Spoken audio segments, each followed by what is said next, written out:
Right, everybody.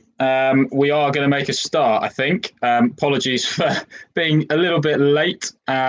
We've had a few technical issues with the Cricket Wales YouTube channel, but not to worry. We'll crack on, and by the looks of it, more people are jumping in by the second. So I think we'll hit most people eventually.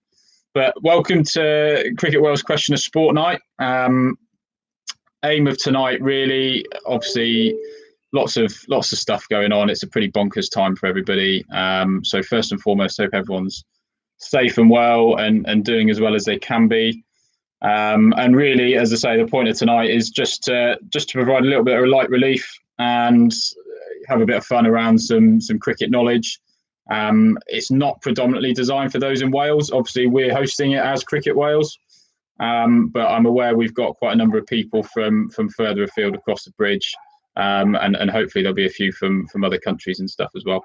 So hope you enjoy it. A couple of housekeeping bits. There was going to be a comment section, but I can't access that at the moment. So obviously at 8 o'clock tonight, the NHS clap is going to go ahead. So we'll pause for 2 or 3 minutes to let you take the time out and give that the honour it deserves. And then we'll come back in. And for those of you that aren't aware, we are part of the point of this quiz is we are trying to do a little bit of fundraising towards mental health. So the Opening Up Cricket charity focuses on mental well-being and suicide prevention through cricket. We're raising a little bit of money for that. We are up to over £600 at the moment. Obviously, if you have got £2 to donate as part of your entry, that would be fantastic. We've had plenty of support with that already. So thank you to everybody who has donated. I'll share with you some updates throughout the evening to let you know how that total's going. Plan for tonight then, we've got 6 rounds. In terms of scoring, obviously there's lots of people jumping in on this, so I'm really happy for you guys to score it as you want at home. I'll go through each round and I'll read the answers out at the end of every round, and I'll give you a few clues on how I would score it or how it's meant to run. But yeah, very much score it amongst yourselves, and hopefully provides a little bit of fun and competition amongst the family or wherever you're tuning in from. Fantastic. Well, we will get going with round one. There were going to be 6 rounds of 10 questions, but some of the questions in each round are a little bit lengthy. So we've got multiple questions in multiple rounds. So we'll just go with it. Round one. I believe we're on World Cups, so I'll read each question twice and give you guys a little bit of time in between each one. So, question 1, who was the non-striker for New Zealand on the final ball of the 2019 World Cup Super Over? Who was the non-striker for New Zealand on the final ball of the 2019 World Cup Super Over? And I should say these questions we've got a wide array of ages in this quiz. So we've tried to hit as much as we can from juniors all the way through to guys who are, let's say, been around cricket a little bit longer. That's the nice way of putting it. So question 2. Where is the 2023 Men's 50 Over Cricket World Cup due to be played? Where is the 2023 Men's 50 Over Cricket World Cup due to be played?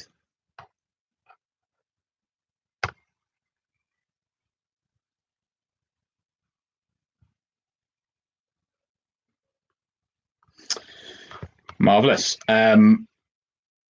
Number 3, and I'll try and leave enough space in between for you guys to give it some proper thought. Number 3, since 2010, how many World Cups have England won? So that's since 2010. How many World Cups have England won? And think carefully on that one.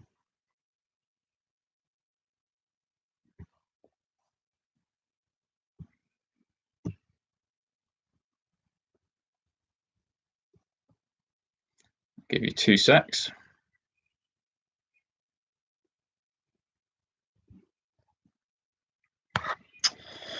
Brilliant. Okay, question four. Question four is slightly different. So we've tried to follow a few question of sport themed questions, if you like. So question four is a who am I question.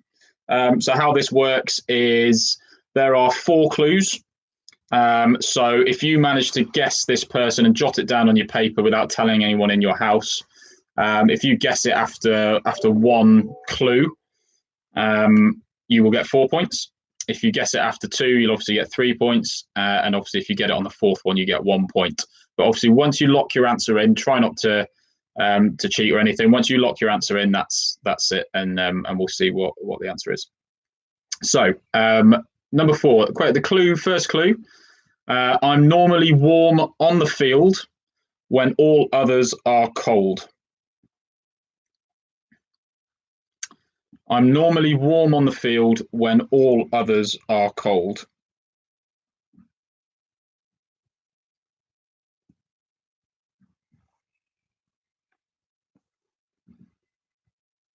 Clue 2.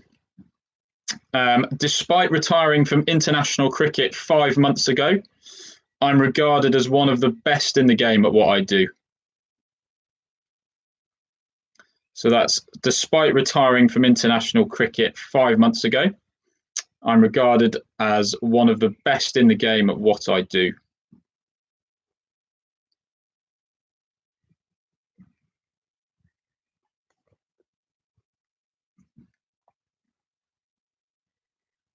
Clue 3.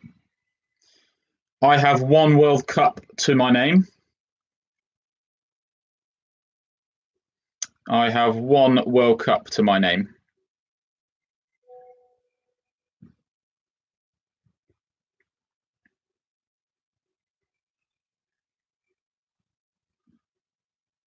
Just give you a little bit of time to think that one over.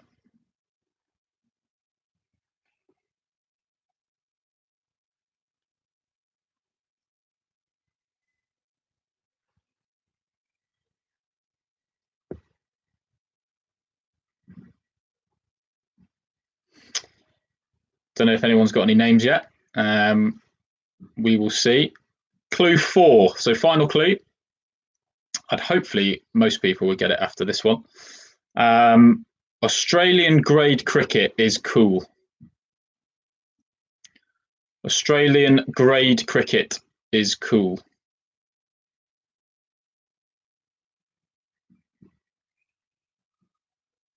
Again, I'll give you a little bit of time before we jump to question 5. And if you are joining us just now, if you've missed the first couple of questions, don't worry. I think we're going to be in a position to save this and post it out later on this evening or tomorrow. So it's not the end of the world. We can always catch up at a later date, or you can do this with your own clubs or family members as well outside of this. Okay, question 5. Who in 2011 scored the fastest ever century in a World Cup match against England? So that's who in 2011 scored the fastest ever century in a World Cup. Still is the record, I believe, in a World Cup match against England.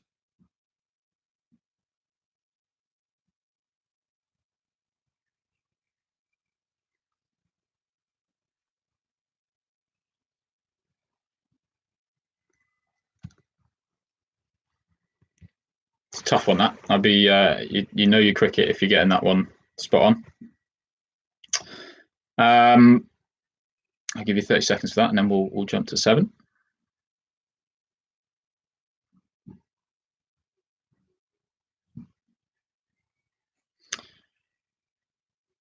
Oh, we'll jump to 6 rather. Sorry, my fault.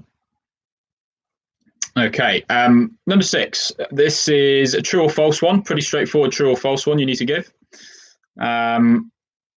Australian keeper Adam Gilchrist smashed 149 off 104 balls in the 2007 World Cup final with a different sporting ball in his batting glove. True or false? So Gilchrist smashing 149 off 104 balls in the 07 World Cup final. Did he have a ball from another sport in his batting glove? True or false?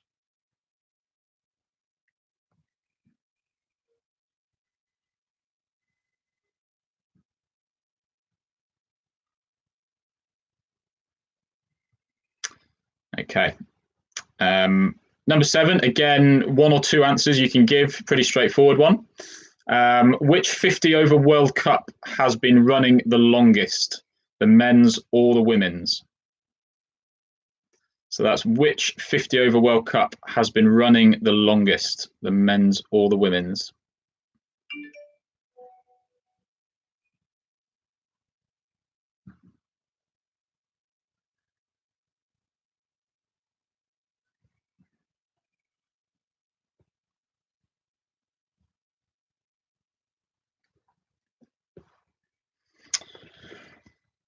Okay. So question 8, you're gonna have to go with me a little bit on question 8. We've tried, as I say, we've tried to follow question of sport in true question of sport fashion. So this one is stolen from obviously one of the recent series. So you are going to need a pen and paper for this one, just to remember it, or a laptop or something. So it's a little bit of it's almost an anagram. It's not quite an anagram, but you've got to work out what the phrase and what the statement is. So I'm going to give you an example one to start with. Okay, so if you write this down with me as I read it out, and then I'll explain how it works, and then we'll do the proper one for this question. So if you write down 2, the number 2, space WCT space F space RP. Okay. Now, before I confuse you too much just yet, so that's the example one. I'm going to give you one of these in a minute for you to work out. But if I give you the answer to what that one is, it will give you an idea of how to work out the actual question. So 2 WCT FRP equates to 2 World Cup trophies for Ricky Ponting. Okay, so you get the idea. You've got to work out you've got to fill out what the statement is actually saying. It's obviously a World Cup related statement. Okay, so here's the statement. Make sure you write it down properly, all in block capitals, and hopefully give it a go. And I'll give you a good amount of time for this one. So here we go. Number 2, the digit 2, space HT space F space LM space A space SA, the and symbol, and then a K. So I'll read it out one more time for you. 2 space HT space F space LM space A space SA and K. As I say, hopefully I haven't confused you too much on that one. It's quite straightforward once you get the idea of how to work it out, and use the Ricky Ponting example one to give you a clue of how it tends to work. So I'll give you a good amount of time I'll give you a couple of minutes just to have a look at that one.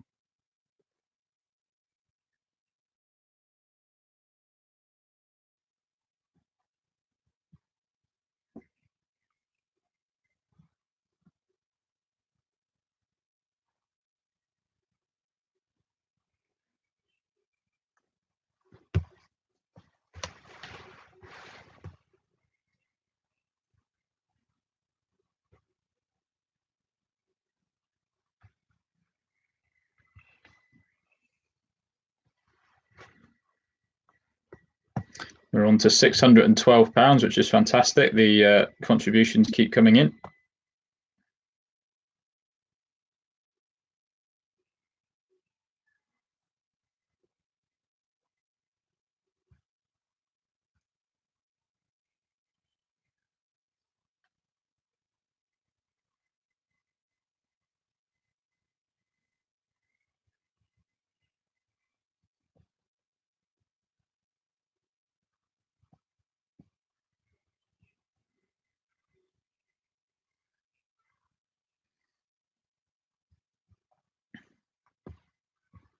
I'll give you one more minute on that one.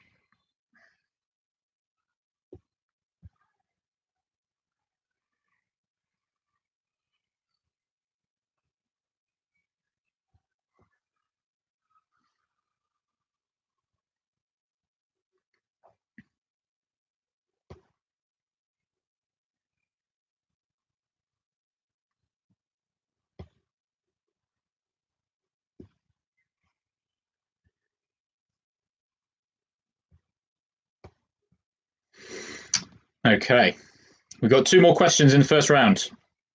We're going to go to question 9.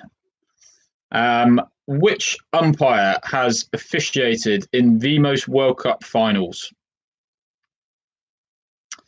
Which umpire has officiated in the most World Cup finals?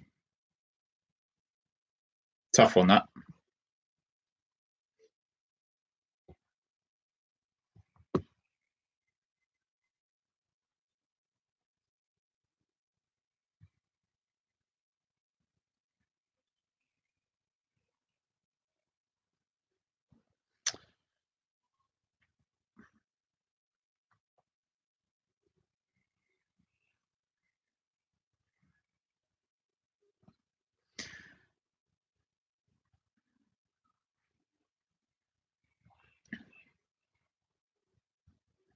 You've got to have some very good knowledge to be getting close to that one.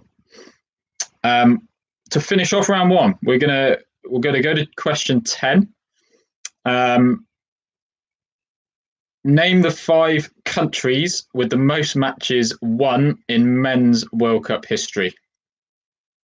So I think how this one's going to work, if you want to score it in a way that if you get any of these, you'll get a point. You could have maximum 5 points here. 5 teams. Name the 5 countries with the most matches won in men's World Cup history. Yeah, I think a point per one would be great. And then if you're going to get all 5, I think you probably deserve an extra point there. If you manage to get it in order, that would be even better.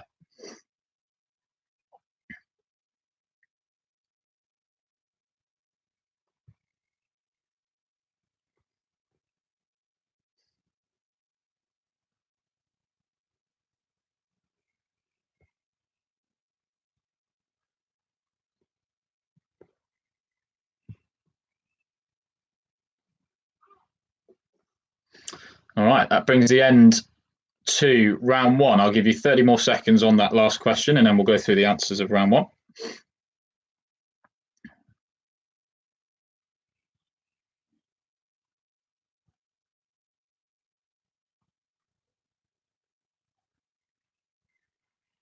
Hope I haven't lost too many people in the first round. There are some easier questions as we go throughout the rest of the rounds.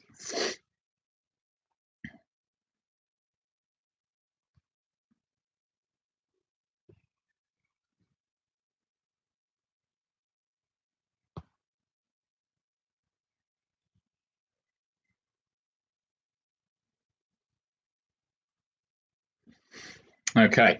All right, we're going to have a little go at the answers, and as I say, mark it accordingly, and we'll go from there. So, question 1: who was a non-striker for New Zealand in the final ball of the 2019 Super Over World Cup final? The answer to that is Jimmy Neesham. Hopefully, most of us got that one. Obviously, hit Jofra over mid-wicket, I believe, for 6 in that Super Over. Question 2: where is the 2023 Men's 50 Over Cricket World Cup due to be played? The answer to that is India. I had to look that one up. I wasn't sure of that one. Question 3: since 2010, how many World Cups have England won? Now, that's not a trick question. Obviously, when we say how many World Cups have England won, we're referring to men's and women's. So the answer to that is 3. And that is one T20 World Cup, sorry. Obviously, the 50 over men this year just gone, and the 50 over women the year before. So the answer to that is 3.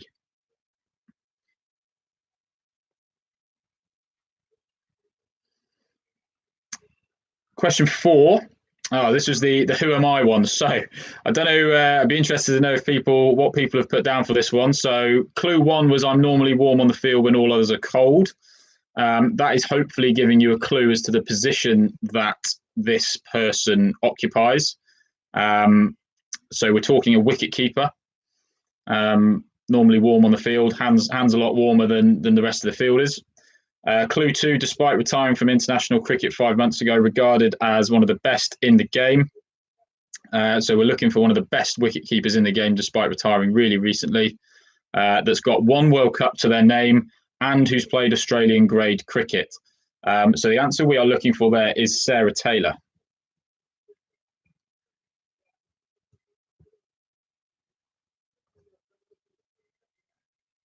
And yeah, if you are jumping in on this tonight, make sure that if you want to stick a tweet out at some point, put a hashtag out there. I think we've had a hashtag of Qos Cricket running for the most part of the last 10 days to tag us in there at some stage on Facebook or Twitter. Question 5.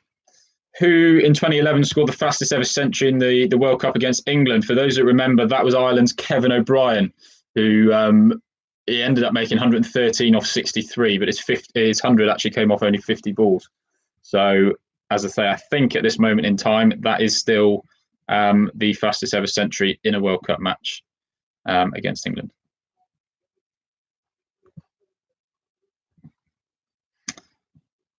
Question 6, the true or false. Gilchrist's match-winning 149 in the 07 World Cup final. Did he have a ball from a different sport in his batting glove? True or false? That is actually true.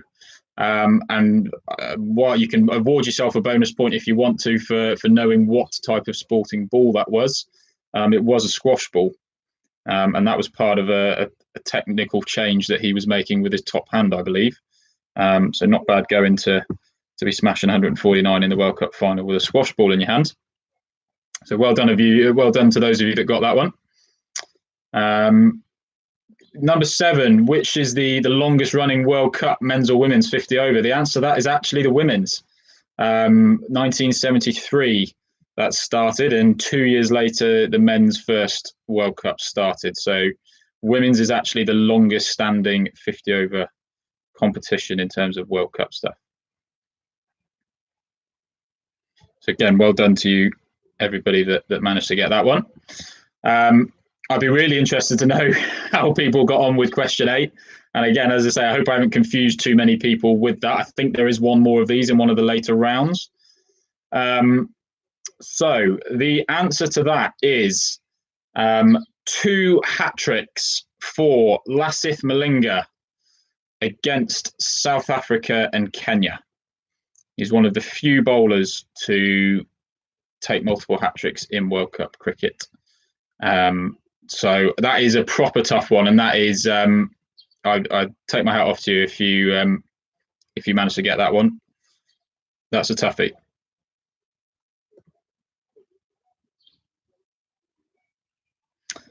Question 9. Which umpire has officiated the most in World Cup finals?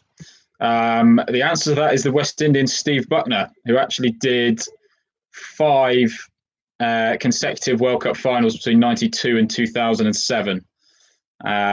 So Steve Buckner, closely followed by David Shepherd. So that's a decent one. Hopefully we've got some umpires tuning in tonight. Again, we've just had someone's nailed question 8, the long-winded anagram. So Ryan Ainsworth, Laura Charles Price. I bet George probably got that rather than 2 of you. So well done to you guys. Yeah, definitely tag us in. Yes, let's use that QOS hashtag and let us know with how you're doing. And that's a nice way to feed back into how things are going. Question 10. 5 countries. Name the 5 countries with the most matches won in men's World Cup history. That's a toughie. So we're going to go in reverse order. As I say, if you manage to get, I think we'll go a point for each of these, but if you manage to get these in order, that's a great effort. So with 45 men's World Cup matches won, in 5th place is Pakistan. In 4th place with 48, 3 more, is England. With 53 in 3rd place is India, which leaves with 1 more win than India. In 2nd place is New Zealand on 54. And it shouldn't take us a genius to guess who finishes top with 69. That is, of course, Australia. So if you did manage to get 5 out of 5 in order, that's an outstanding effort. Well done, people.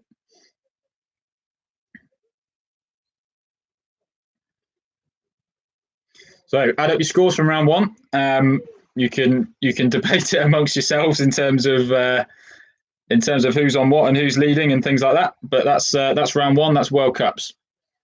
Well done, Simon Williams. Also nails question 8 down in Pembrokeshire. So they're switched on down west at the moment. We're going to go to round 2, which is the Ashes. So all questions are Ashes related. Remember when we're talking about this stuff. So let's give round 2 a go.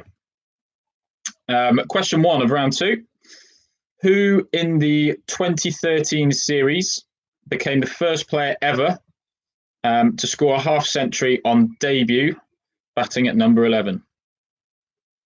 So that's in the 2013 series. Who became the first player in Ashes history to score a half century on debut, batting at number 11?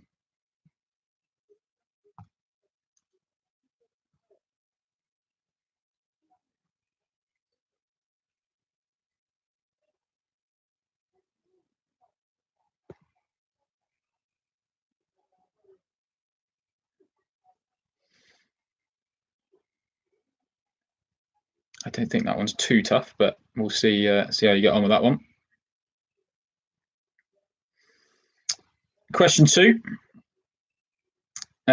Who took 7 for 22 at Canterbury to whitewash England in the ODI series of the Women's Ashes? So that's who took 7 for 22 at Canterbury to whitewash England in the ODI series of the Women's Ashes. That was the one recently just gone, I should add.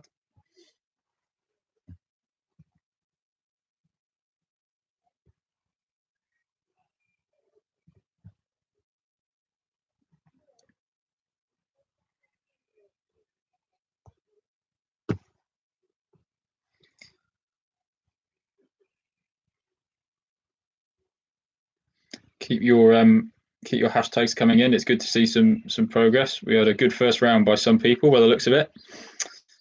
Question 3. Alistair Cook topped the 2010-2011 batting averages in the Ashes with a staggering average of 127. That was the one over in Australia, you'll recall. But who was the second behind him? So that's Alistair Cook topped the 2010-2011 batting averages in the Ashes down under with 127. But who was second? Who else was prolific in that series?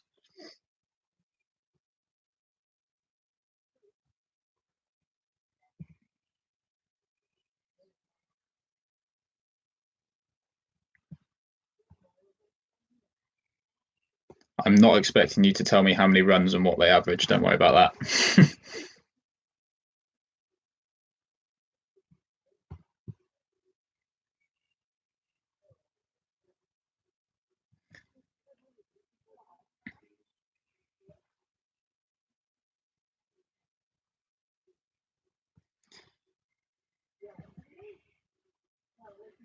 Give you a little bit of time on that one.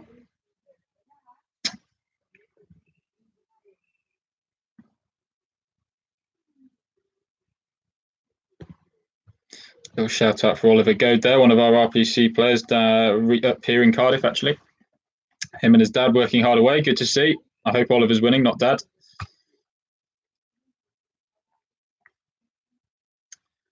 Okay, question 4. We'll move on. We've got another Who Am I? Similar to the World Cup round. So same scoring system if you want to do it like that. Obviously more points if you get it with less clues. And the more clues you need to get the right answer, then obviously your points you get less. So again, we've got only 3 clues this time, so a maximum of 3 points. Okay. So clue 1. Who am I? I averaged just over 17 in the 2005 Ashes. So that's I averaged just over 17, 1-7, in the 2005 Ashes.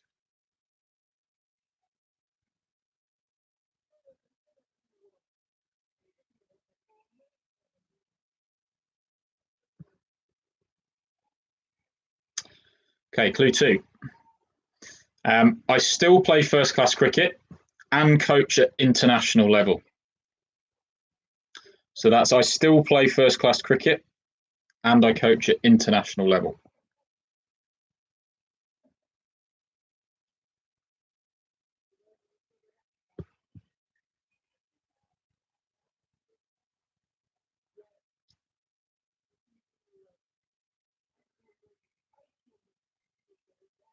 wonder if we'll have anybody that's got that after 2 clues.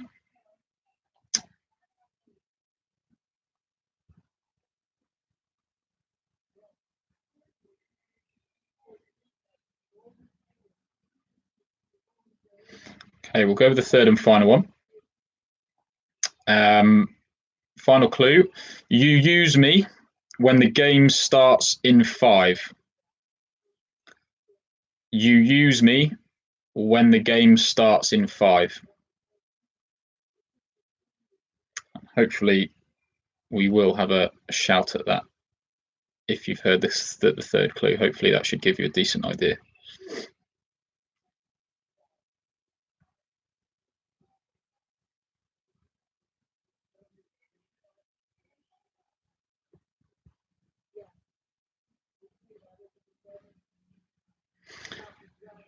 Okay, so you should have a name by now, hopefully. So we will move on to question 5. Okay, here's one for the youngsters. Might find this one a little bit tough, but there's still a multiple choice answer, so you've got every opportunity to get it right. Geoffrey Boycott never hit a 6 in Ashes cricket, staggeringly. But how many deliveries overall in Ashes cricket did he face? Okay, so you've got 4 options here, and you take your pick as to which one it is. So option 1, 4,337 deliveries. Option 2, 8,568 deliveries. Option 3, 6,351 deliveries. Or if you're not backing yourself that he batted actually that long, it's 2,953 deliveries.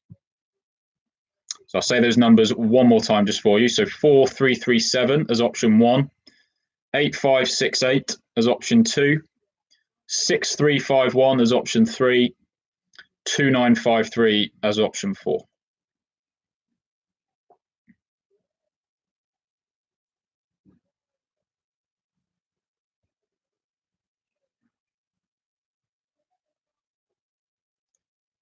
Okay, shouldn't take too long on that one. Just a quick, might be a guess, but hopefully an educated one. Question 6. We'll go back to women's cricket here. So which England spinner made her international debut in the final game of the Women's Ashes this year? Was it A, Maddie Villiers, B, Ellie Mitchell, or C, Sophie Eccleston? So which England spinner made her international debut in the final game of the Women's Ashes this year? Maddie Villiers, Ellie Mitchell, Sophie Eccleston.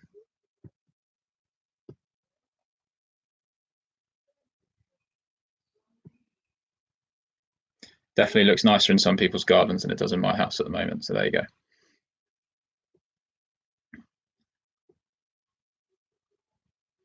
Okay, so we've got 3 more questions in the Ashes round. Question 7. Toughie, this one. Which ground in England has hosted the most test matches in Ashes cricket? So that's which ground in England has hosted the most test matches in Ashes cricket? There's a couple of obvious answers, but that might need a little bit of thought.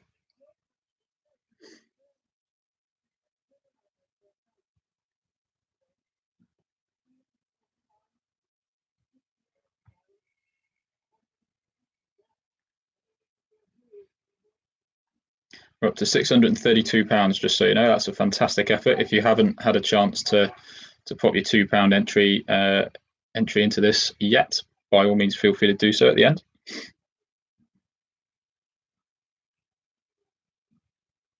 Yeah, great bit of feedback on Twitter. So can we repeat multiple choice questions from question 4? Yeah, of course we can. Mark Holgate. Can we repeat the multiple choice multiple with 4 answers? Yeah, so that's the Geoffrey Boycott question 5. So just for some of the guys that missed that, Geoffrey Boycott's options were 4,337, 8,568, 6,351, or 2,953? Thanks for that, Mark. Keep tweeting in using the hashtag, or tweet myself, and we'll get you some shout outs, or if you miss any answers or questions, we can come back to that, no problem.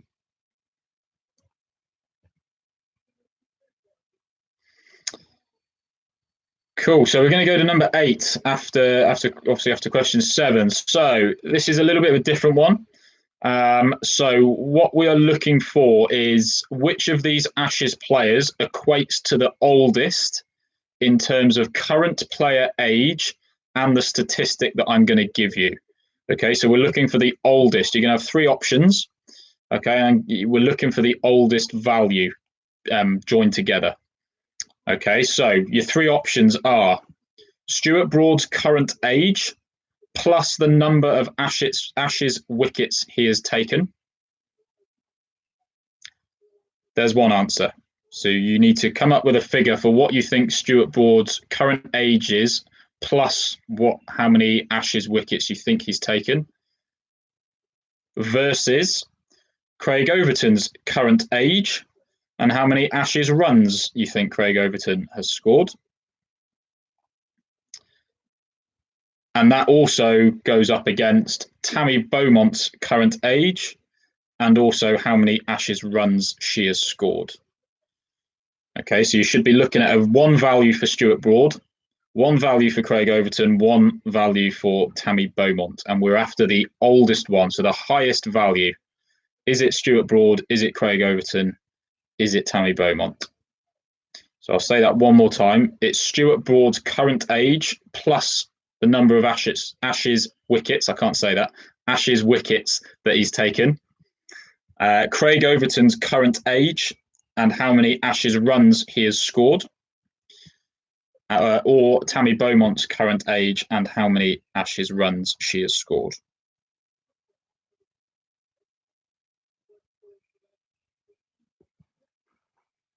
And for those that have got a lot of things right, if you get this right, I'd be very impressed indeed. I'll give you a couple of minutes on that one. It's a toughie.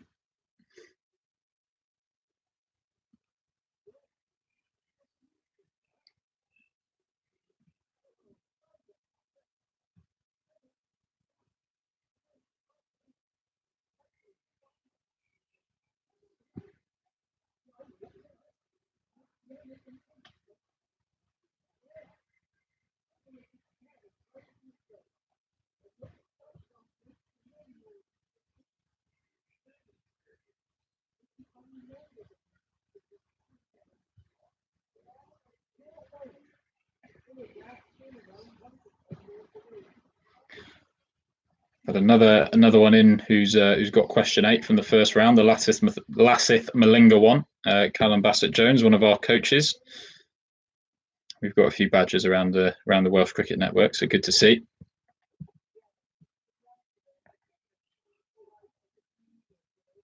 $30 more seconds on that one.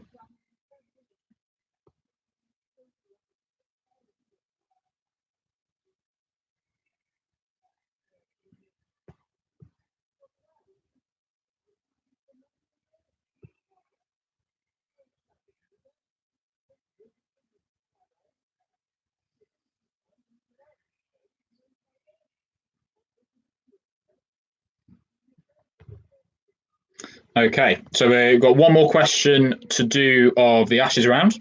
So question 9, we're going to see, so probably 2 points on offer for this one, the name and then the state. So besides Cameron Bancroft, who was David Warner's opening partner for the 2019 Ashes series? Bonus question, which state does he play for? So besides Cameron Bancroft, who was David Warner's opening partner for the 2019 Ashes series? And the bonus point or question, which state does he play for currently?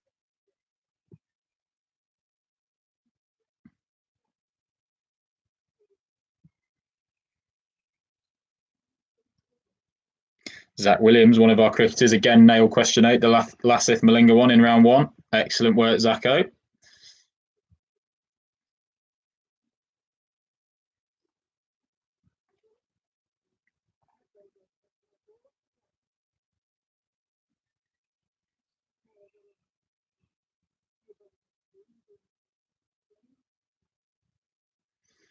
Okay.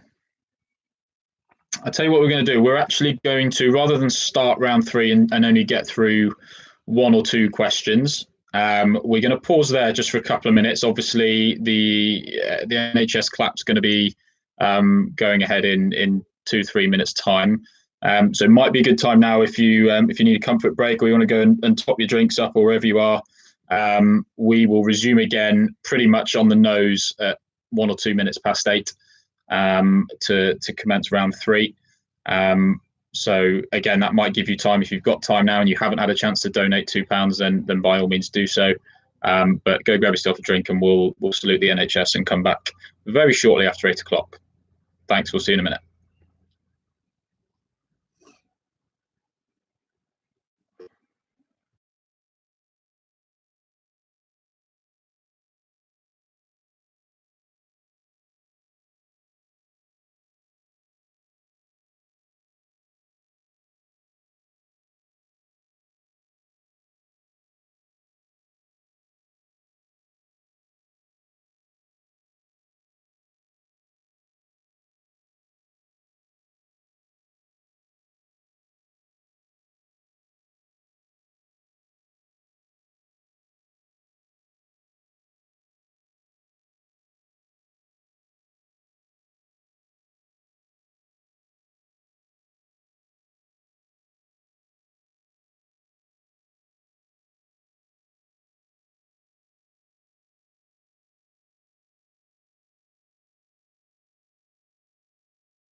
Okay, I think we're back.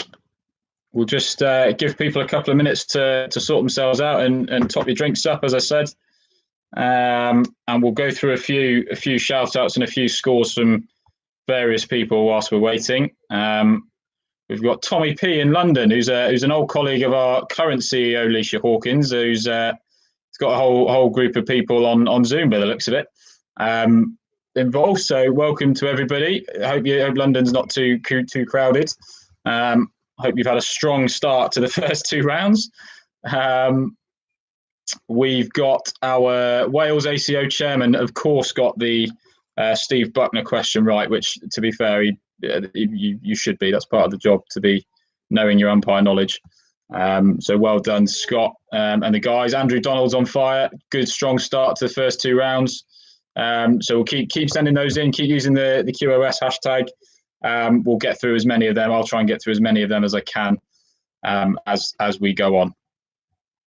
Quite a few got the Malinga one, which is quite nice. So that's gone down really well. See if you can get the next one in a couple of rounds time. I'm not sure when that one is actually. That's in round 4, so that's coming next after round 3. So if you're all ready to go, we will crack on with round 3. So we've had World Cups, we've had Ashes. We are on to domestic cricket. So how many have we got? Yeah, 10 questions in this one. And they're reasonably quicker fire than some of the others. So we'll whiz through as quickly as we can. So question 1. Who were the top 2 run scorers in the 2019 T20 Blast? That is, who were the top 2 run scorers in the 2019 T20 Blast competition? That is not the final. And if any of the youngsters out there need a clue, both those players are from the same county.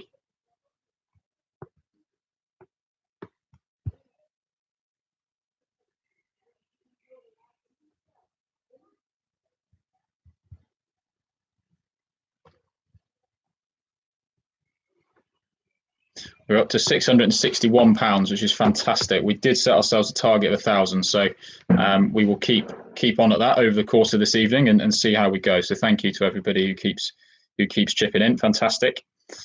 Question 2 on domestic cricket, round 3. Who did Western Storm beat in the 2019 KSL final?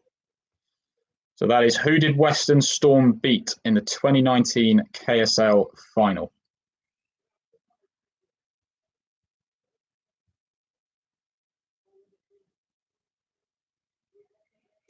Kensington's a camera shy, I'm told, from the hashtag on social media, but doing the quiz, which is good to see. So well done to them.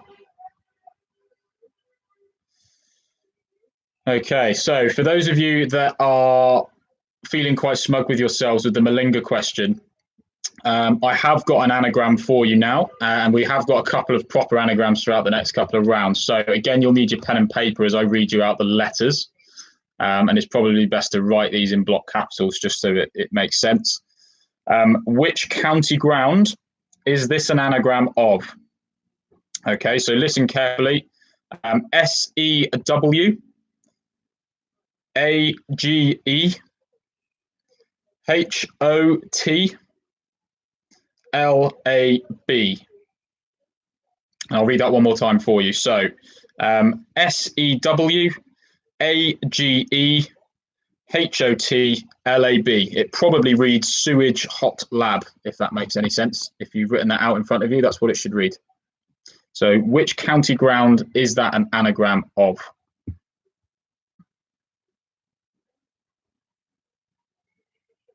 I'll give you a little bit of time on that one. Chris Moss up in North East Wales, enjoying the Cricket Wales Question of Sport quiz with the, I'm not sure what PDC lads is, but over the video link. That's good to see. So we've got a lot of clubs. I know my club, St Fagans, are probably on this at some stage. So hope everyone's enjoying it.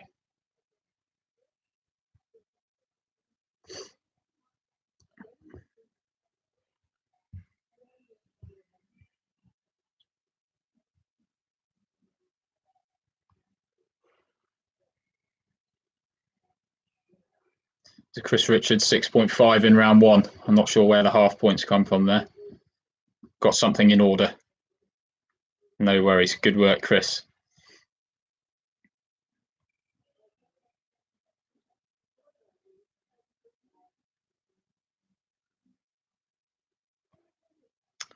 Give you 30 more seconds on the anagram of the county ground. Darren Edwards.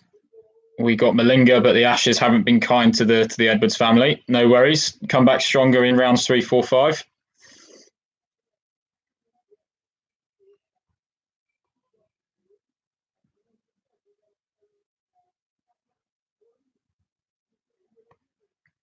Okay, we'll move on. Question 4. Which county has the most county championships? So that's which county has the most county championships. I will definitely give you a bonus point if you manage to say how many titles that is. But if you want to award yourself a bonus point on top of, regardless of whether you get the right county, if you want to give yourself a point for whoever gets closest, that's absolutely fine. We've got Ali Roberts and the family up in Bala in North Wales giving this a go, which is brilliant. The whole family got Lasith Malinga question in round one, so that's good to see. Well done, everyone.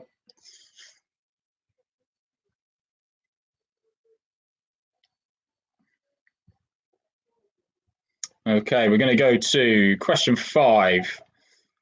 Who was the leading county championship run scorer 2019? So a lot of current stuff in this round. Who was the leading run scorer in the 2019 county champ? That's the same. Doesn't matter whether it's Div 1 or Div 2. And I do apologise. I've not even given you the answers of round 2. So let's get to the end of round 3. And then we'll go back and do round 2 and round 3 answers back to back. Thank you, Virginia Williams, for calling me out on that one.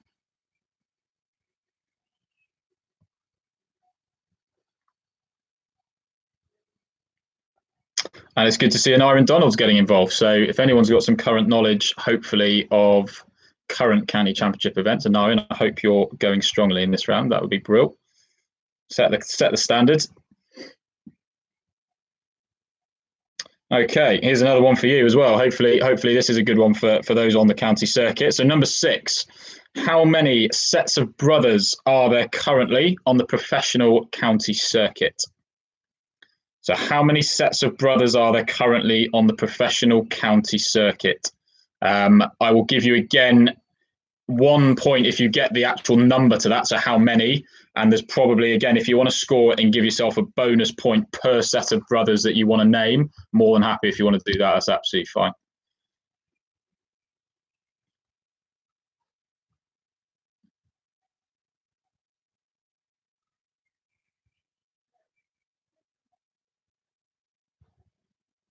Again, I'll give you a little bit of time on that one. You'll rack your brains.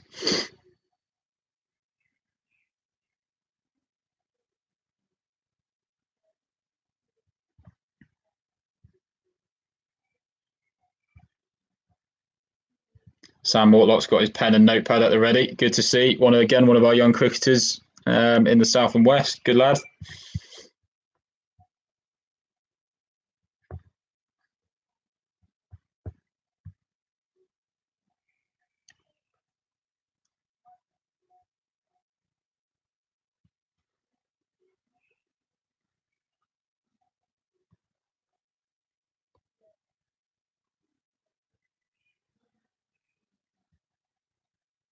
Okay, we're going to go to question 7. I think if you haven't probably worked out the brothers by now, you might be stumped for a while. Excuse the pun. Let's go question 7. So in 2019, again, pretty current last year. In 2019, which Leicestershire player headed a bouncer to slip in a county championship game? Was it Callum Parkinson, Will Davies, Mark Cosgrove, or Ben Mike? So that's in 2019. Which Leicestershire player headed a bouncer to slip during a county championship game? Was it Callum Parkinson, Will Davies, Mark Cosgrove, or Ben Mike? And for those of you that are on social media, that was doing the rounds a little bit last summer to everyone's amusement.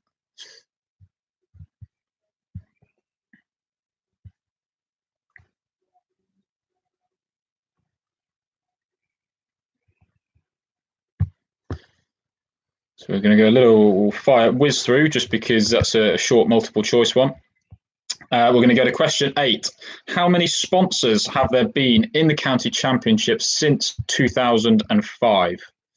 And again, similar to the brothers one, I'll give you a point for getting the right number, but also if you want to name those sponsors, if you want to give yourself a bonus point per one, that's absolutely fine. It looks like the Brackens are enjoying quiz night as well. Got some retro West Indian shirts, good to see. And the Jones household in Newport Fugitives are struggling as well about run scorers. So I think they've got good knowledge in that household. You should be expecting to score highly, hopefully, in this round. Rich has actually just released a podcast in the last few days on Welsh cricket, for those of you that haven't had a chance to tune into that. Yes, Virginia, the answers are coming very soon for rounds 2 and 3. Got 2 more questions in round 3, and then we'll get back to the answers of both of those rounds. So let's go question 9. Which county has won the most T20 titles?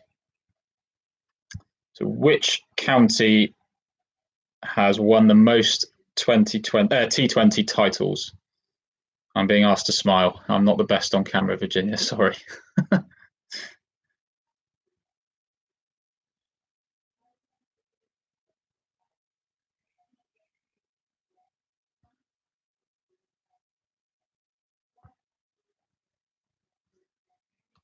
Up to £671. We're almost at 70% of our target. Superb work, everybody. Okay, we're going to go last question of round 3, and then we'll do the answers. So, name in order Middlesex's top 3 wicket takers in the county championship from 2010 onwards, up to now. So, Middlesex's top 3 wicket takers in the county championship from 2010 until now. Again, I'll give you 3 points, 1 per answer. And I think if you manage to get that in order from who's taken the most wickets to the lowest in terms of the top 3, I think you're more than justified to give yourself a bonus point for that.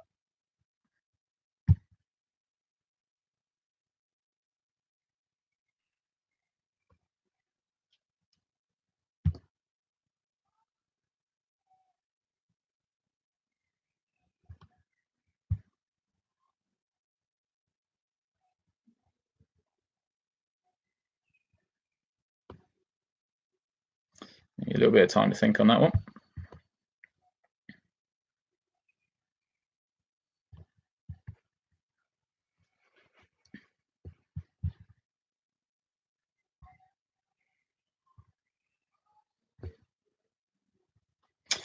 Okay, whilst you're thinking on that one, we are going to go back to the answers of round 2. I did forget to go through them. I jumped straight to round 3, so thanks, Virginia, for pointing that one out.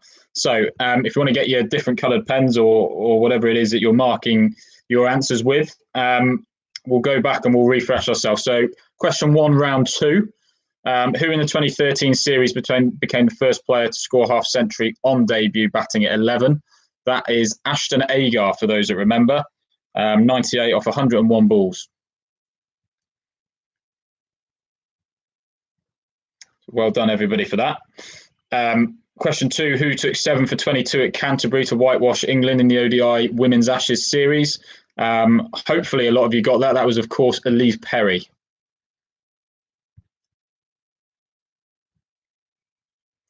Again, once we get these answers come through, let us know how you did in round 2. Question 3, Alistair Cook topped the 2010-2011 Ashes Tour batting averages with 127, but who was second? The answer to that is Jonathan Trott, who scored 445 runs, an average of 89 on the nose. So again, I wouldn't expect anybody to reel that off the top of their head, but if anybody got Trott, that's a great effort. That's a tough question.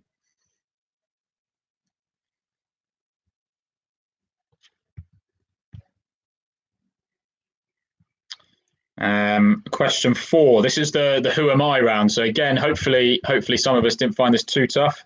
I averaged just over 17 in the 05 Ashes. Not easy that. We don't know if we're talking batter or bowler. I still play first-class cricket and coach at international level. And you use me when the game starts in 5. So hopefully clue 3 gave it away. You ring the bell 5 minutes before start of play. So the answer is, of course, Ian Bell, who is still playing first-class cricket for Warwickshire and does coach England under 19s and went to the World Cup, I believe. And that he was the one that averaged just over 17 in the 05 Ashes. So well done to everybody that got him. Question 5. Boycott never hit a 6 in Ashes cricket, but how many deliveries did he face? A, B, C, or D? We had lots of. This is the one I had to repeat. So we got A, B, C, or D. The answer was B. Option B. 8,568 deliveries is how many Ashes deliveries Geoffrey Boycott has faced, still without hitting a 6. Well, won't ever hit a 6. He's not going to play again. Again, well done on the multiple choice one there for people. Question 6. Which England spinner made her international debut in the final game of this year's Women's Ashes? Maddie Villiers, Ellie Mitchell, Sophie Eccleston. Maddie Villiers is the answer to that. So those of you that know your women's cricket knowledge, or those young girls out there, hopefully your women's international cricket knowledge is getting there.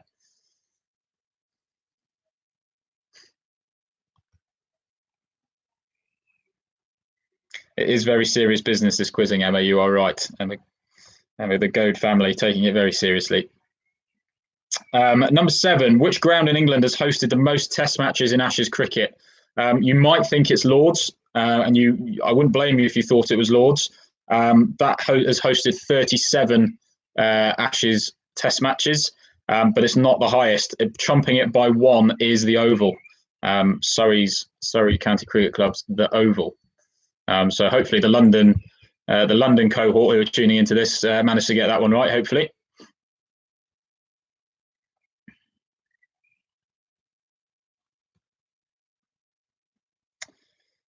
Question 8. So this was the tough one. This was which we're looking for the highest or the oldest value. So this is the current age and their Ashes statistic to accompany it.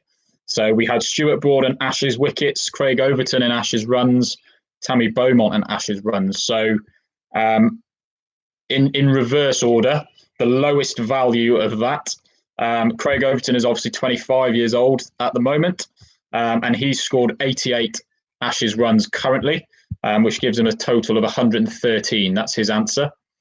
In second place, Tammy Beaumont is 29 years old currently with 108 Ashes runs, giving her a total of 137. And Stuart Broad is 33 years old and has taken 118 Ashes wickets, giving him a total of 151. So not too far ahead, but far ahead enough, 14 ahead of Tammy's value. The Stuart Broad is your answer to that one. So well done to everybody that got that. And I've actually been informed that the London team didn't get that Lord's question, the Oval question, right. So bad luck, guys. Not at all trying to rub salt in the wound there. Apologies. Question 9, last one of round 2. Besides Cameron Bancroft, who is David Warner's opening partner for the 2019 series, and which state does he play for? The answer to that was Marcus Harris, who is currently playing for Victoria. So I think a very well earned 2 points there if you've managed to get both on that one.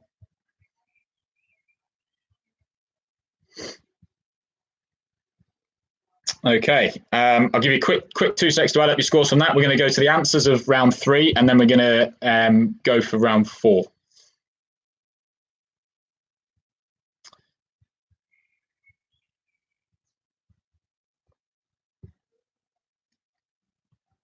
So, round 3, answers. Who are the top 2 run scorers in the 2019 Blast competition? And the clue was that they're from the same county. So, youngsters, I'm hoping we watch a lot of T20 cricket and manage to get one or both of Babar Azam and Tom Banton, both who obviously play for Somerset. So well done on that one. I'll give you 2 points if you manage to get both of them, if you want to score it like that. Question 2, who did Western Storm beat in the 2019 KSL final? The answer to that is the Southern Vipers. think that's Charlotte Edwards's franchise, the Southern Vipers. It was a good final, that was. Okay, question 3. This was the anagram, the county ground anagram. So I'd be really interested to know who got this. So let us know on the Twitter if you were good enough to get this one. So effectively, it's sewage hot lab is what it reads, and the answer to that is the Aegeus Bowl. Hampshire's the Aegeus Bowl. So slightly different one, that one, but really well done to everybody that got that.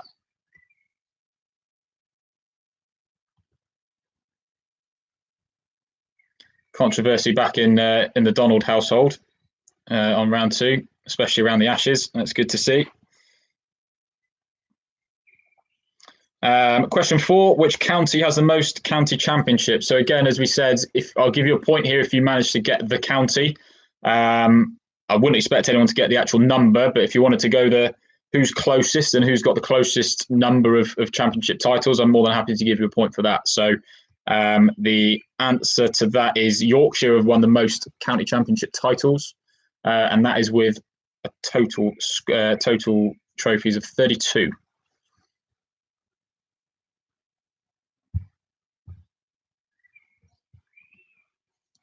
The Clegg family got the Aegeus Bowl. They got the anagram. Good to see. Just seen that come in. Well done, Cleggs. Question 5. Who is the leading run scorer in the 2019 County Championship? Hoping most of us got that one. Obviously made his England debut. That is Dominic Sibley. Don't quote me on how many runs they actually were. I didn't look that one up. I did, obviously, to get the answer, but I didn't put that one down. So Dom Sibley for question 5. Number 6, how many sets of brothers are there currently on the professional county circuit? That's a real tough one. So well done to those of you that got 3 is the answer to that. 3, and the brothers in question, we've obviously got Jamie and Craig Overton. Craig was in one of the other answers, so it's a very subtle hint back in earlier in the round, or one of the other rounds. You've got Sam and Tom Curran, obviously it's Surrey. So London guys, I hope you got that one at least. And you've got Matt and Callum Parkinson. I think that is Lancashire, and I can't honestly remember who Callum plays for. I think it might be Durham.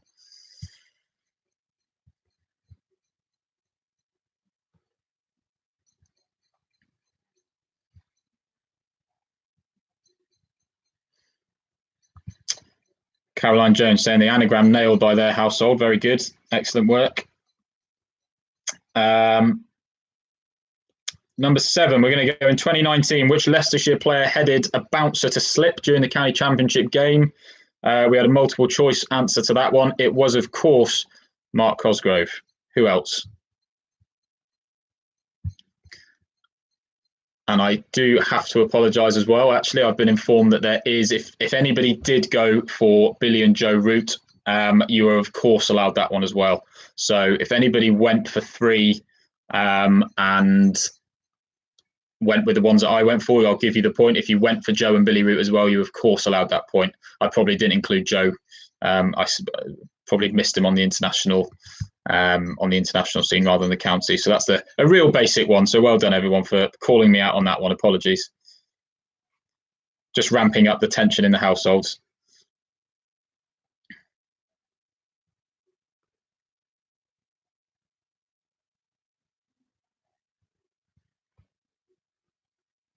Okay. Number 8, how many sponsors have there been in the county champs since 2005?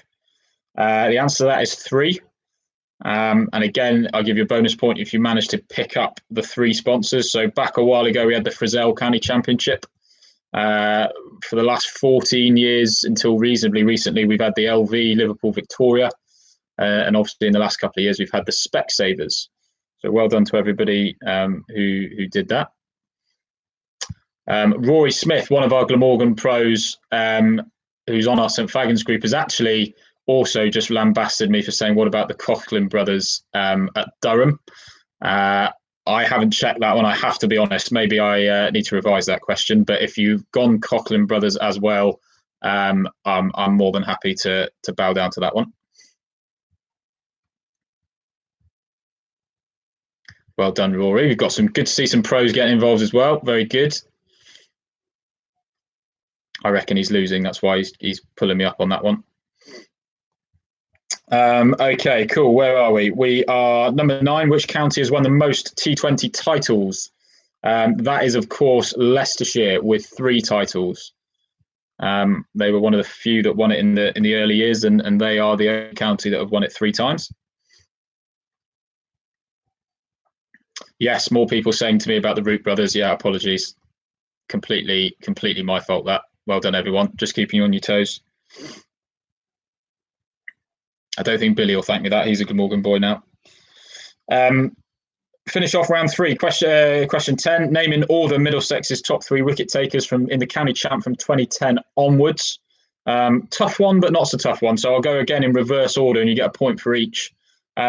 278 wickets, Stephen Finn. Middlesex obviously had a notorious bowling attack for a number of years. Second on that list with 348. Mile with 515 has been around a decent stretch of time. I don't honestly know if he's retired or not, to be honest. I should know that, but the answer at the top of the list is Tim Murtagh.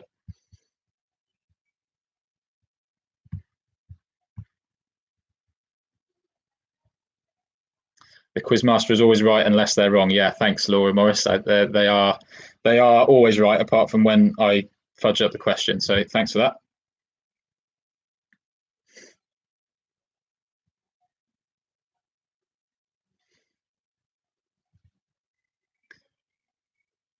Good stuff. Team Murphy got the anagram. Hannah Murphy's lot. Well done. Awesome stuff. We are over the £700 mark, everybody. So this is really great to see. Keep going and keep putting your £2 in if you haven't had a chance to already. That's really good. Obviously a really important charity, the opening up stuff, especially given the current circumstances of where we are at the moment. Cool. Well, we're going to crack on because this is definitely taking longer than the hour and a half that we put down. A request to repeat the 3 Middlesex players before we move on. Yeah, definitely. So Steve Finn, Toby Rowland Jones, and Tim Murtagh. In case you missed that. So thank you for that one.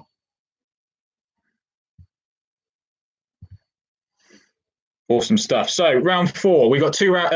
How many rounds we got left? We've got 3 rounds left. We've got general knowledge.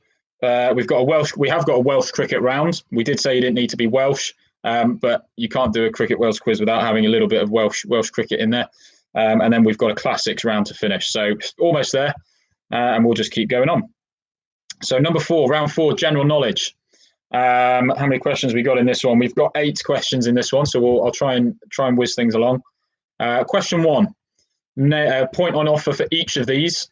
So 8 points maximum from this first question. Name all 8 current IPL franchises. So that's name all 8 current IPL franchises.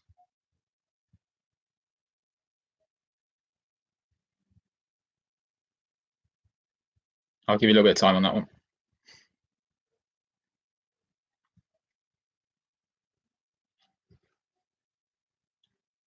Ian Williams, aren't there 3 Curran brothers too? Ben as well as Sam and Tom. I've got that question badly wrong enough already. So if that's compounding it further, I don't believe Ben is on the professional county circuit is the wording of that question. So potentially not, but they still fall under the Curran category, I would have thought.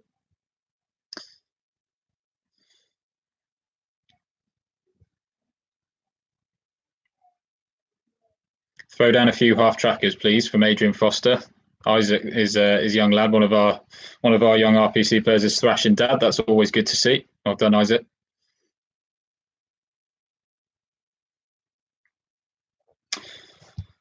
Okay, cool. Hopefully we've got the IPL franchises. Number 2, who was the most recent England Lions captain on the 2020 January tour of Australia?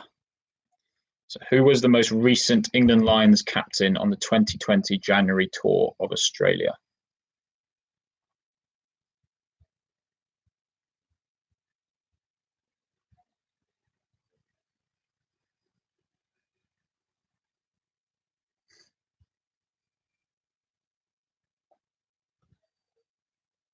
Okay, so here we go. We're back to the round 1 Lasith Malinga type question for question 3. So those of you that were feeling particularly pleased with yourselves for that one, you've got another go to get it right. And for those that the whole family managed to work it out, here you go again. So I'm going to read it out again. Just try and jot it down as I read it out for you, and then I'll give you a little bit of time to work it out. So we're going to go H space I space FC space S space BCL.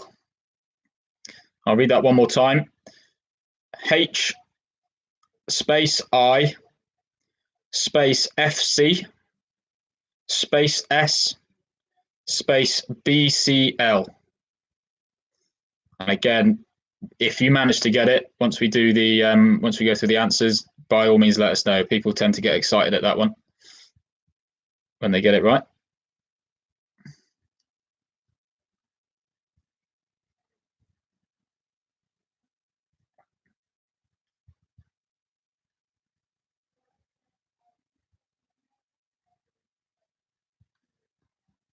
Nine points for Chris Richards in round 3. Very good, Chris. Who was the second Middlesex bowler? The second Middlesex bowler was Toby Rowland-Jones, Chris.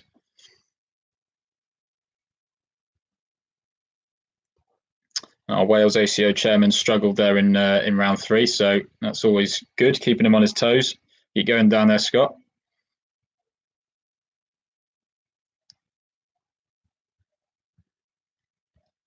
(24-22). It's a tight game in the Thomas household. Russell, very good. Hopefully the next few rounds will determine it for you guys.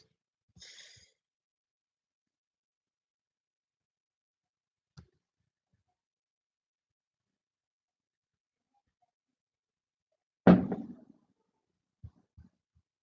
you 30 more seconds on that one. See how you go.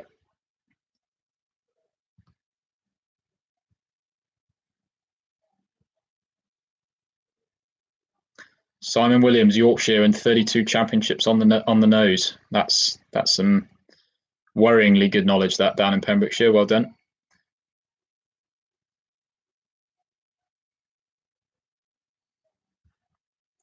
Okay, we're going to move on. Question 4. Which country sat top of the ICC Test Championship going into 2020?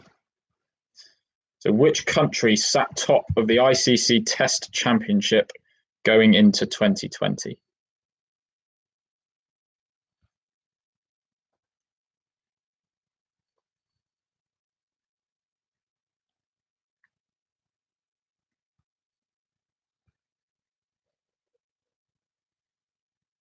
I'm going to whiz through quite quickly because I've got a little bit of a way to go. Number 5, who are the current England coaches for the men and the women?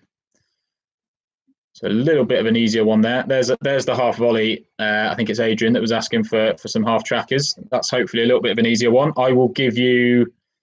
I think you only get 1 point there. I don't think you get two points, 1 point per coach. I think we should all know who our national men and women's coaches are. So 1 point or nothing if it was me. But you're more than entitled to disagree. That's absolutely fine.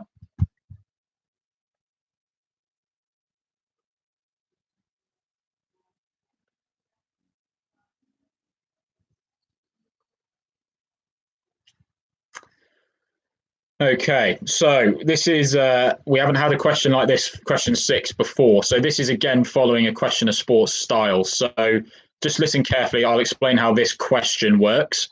There are three stages to this question. Everybody who's participating in the quiz full stop, you start this question with 10 points. Okay. When I read you an answer out, there are 3 options. And you need to allocate your 10 points across, well, it could be all 3 answers. If you're that confident it's a certain answer, you can all put all your 10 points into that answer. There are 3 questions throughout this question. Okay, so the aim for you is to come out of it with as much of your 10 points as possible. And that's how this question works. Okay, so you need to allocate a number of points to one of these 3 answers.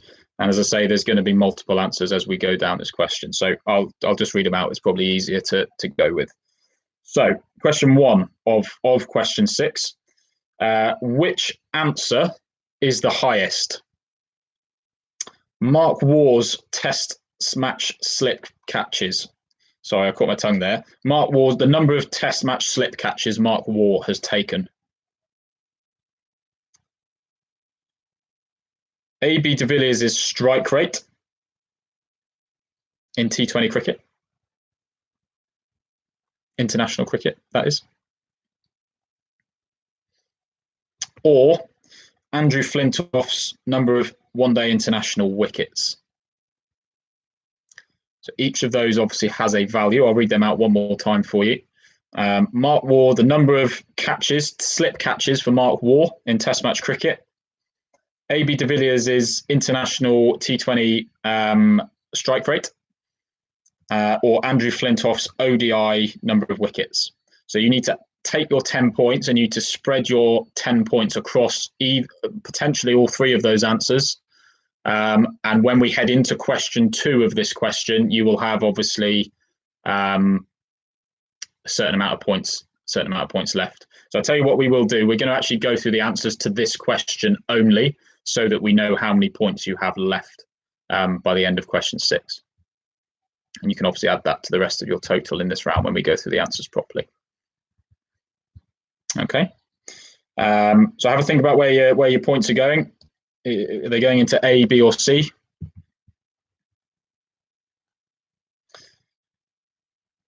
I'll give you 10 seconds to do that, and then I'll tell you the answer to that question, and then you will be left with a number of points to go into the second question.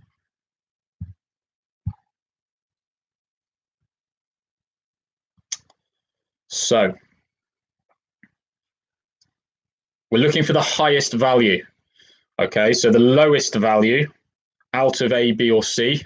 So Mark Waugh is A, de Villiers is B, Flintoff is C. Okay, we're looking for the highest value, the lowest value. So the lowest value is with 151. That is AB de Villiers' international strike rate in T20 cricket. So if you put any of your 10 points into the answer B, you've lost those points. Okay. Second highest on 169 are Andrew Flintoff's one-day international wickets. So again, if you put any of your 10 points onto the answer C, you've lost those points. So you might even be on 0 now if you've not decided to put any points on A, which is 181 slip catches in Test cricket for Mark Waugh. So the answer for that is A. So whatever points you've put down on A and you've allocated to A, you're going to carry those through to the second question of question 6. And that question is, which of these grounds has the lowest capacity? Which of these grounds has the lowest capacity? Headingley, obviously Yorkshire County Cricket Club. The Wacker in Perth. Or the Sir Garfield Sobers ground in the Caribbean. So that's A for Headingley, B for the Wacker, and C for the Sir Garfield Sobers ground. Lots of points lost on AB de Villiers in London already, I'm told. Bad luck, chaps and ladies. So again, whatever points you've carried through from the first question, you've got to allocate them to either A, Headingley, B, the Wacker, or C, the Sir Garfield Sobers ground. I'll give you 10 more seconds to do that.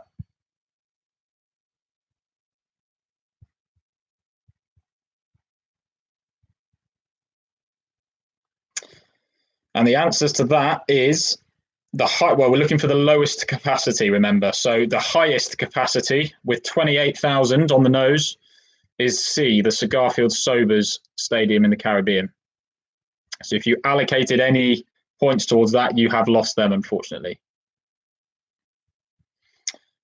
Second highest with 24,500 is B, the Wacker over in Perth. So again, any points you've allocated towards the Wacker and B, you've unfortunately lost those points. which obviously means that Headingley is the lowest capacity ground. So any points you put on A, 21,062, I'm told. Headingley is the lowest capacity ground out of those three. So well done if you went A. So we've gone A and A in the first two questions, which leaves us one more question left of question 6. So hopefully you've still got a few points left. Scott's still got 10 points, which is good. That's outstanding knowledge and very risky play as well, but well done. Third question. Which of these England captains has the most test wins? Is it Michael Vaughan? Is it Andrew Strauss? Or is it Alistair Cook? So A for Vaughan, B for Strauss, C for Cook. Mark White, one of our area managers, went all in on AB de Villiers and lost all 10 points. That's a risky tactic. It's a good one to level the playing field here. If you're some way behind whoever you're competing with at home or wherever you are, then this round's a good one to try and catch up. So 10 more seconds on that one.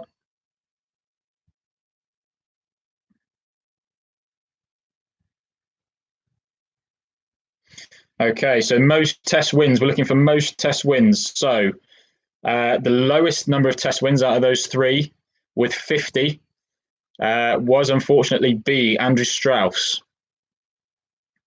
Got a different win percentage, but we're talking number of wins. Andrew Strauss on 50.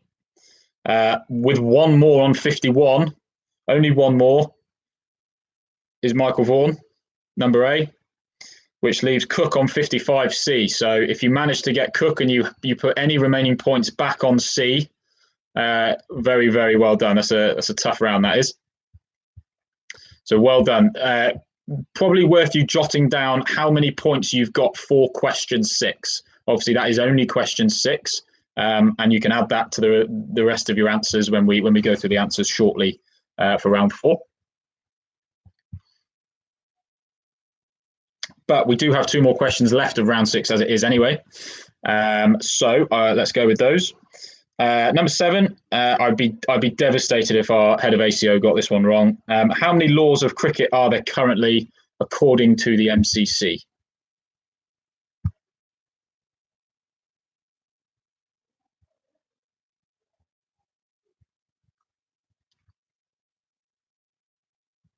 How many laws of cricket are there currently according to the MCC? I'd like to think most of us have got a fairly good handle on that one. Although players is sometimes surprising. Players don't always, we don't always know as much as we should do around the rules and regs.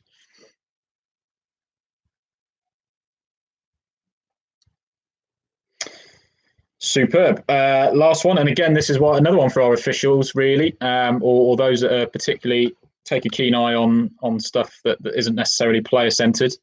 Last question of question 4. How many English umpires are there on the ICC elite panel currently? And I'll stress the word elite panel because there's obviously the international list and then there's the elite panel. So we're talking the very top umpires. How many English umpires are there? So I'll give you again a point if you get the number right, but I will definitely give you a bonus point per umpire if you can name them.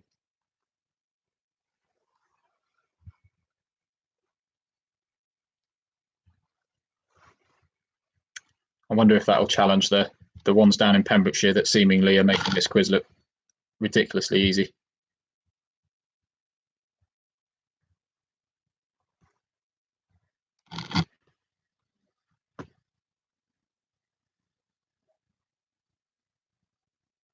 We are up to £713. We're over 70%, everybody, which is superb effort.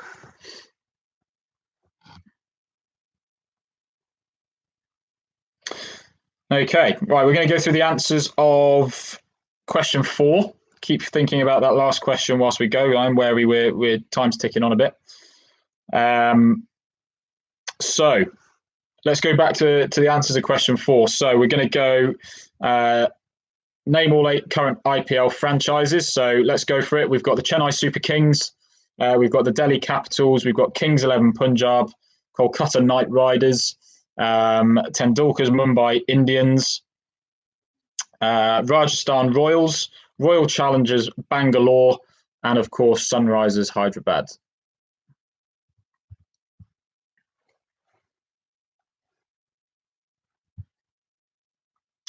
Number 2, who was the most recent England Lions captain on the 2020 January tour? That was, of course, Somerset's Lewis Gregory.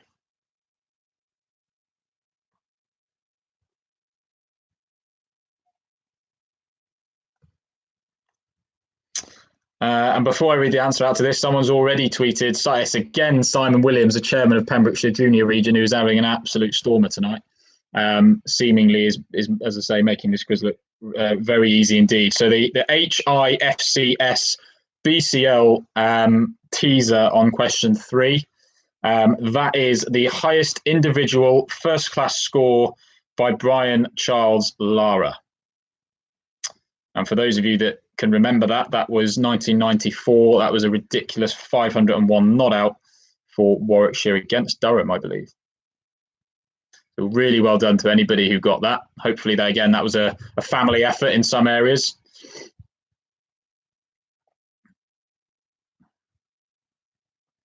Let us know how you got on that one. Definitely, that's a good one to stick on the Twitter or on the hashtag if you want it. Number 4, which country sat top of the ICC Test Championship going into 2020? That was, of course, India. Got a few questions on India tonight, actually. Number 5, who are the current England coaches for the men and the women? That is, of course, Chris Silverwood and Lisa Kitely.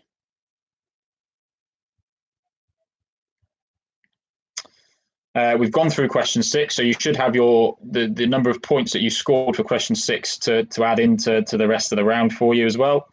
How many laws of cricket are there currently according to the MCC? That is, of course, 42. And as we always talk about, law 43, that common sense one ends up ironically being the most used one.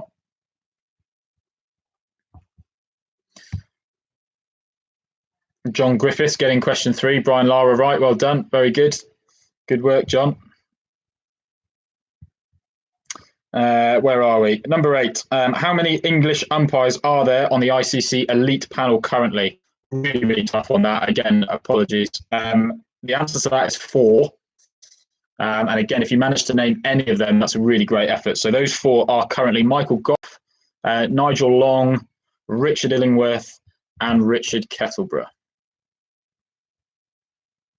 So Michael Goff, Nigel Long, Richard Illingworth, and Richard Kettleborough.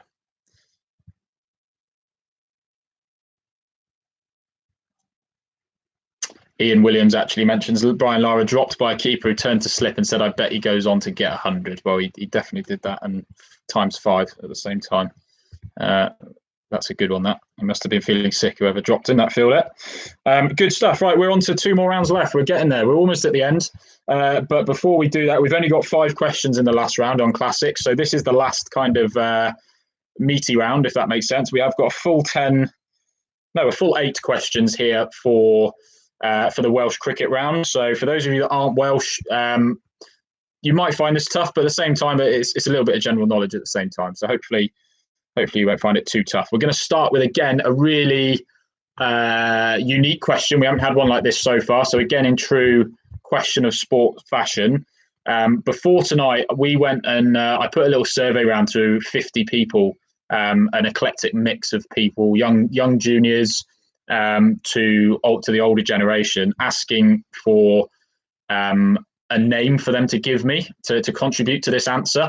So 50 people have weighed into this. So when I ask you to name the top 10 most common people who have been, who are associated with Glamorgan with the letter M for mother, and that can be the surname or the first name. The way this question is going to work is that obviously there's 10 potential answers. What we're going to do is we're going to say that you need to name as many of those 10 as you can, and you will get a point obviously for each.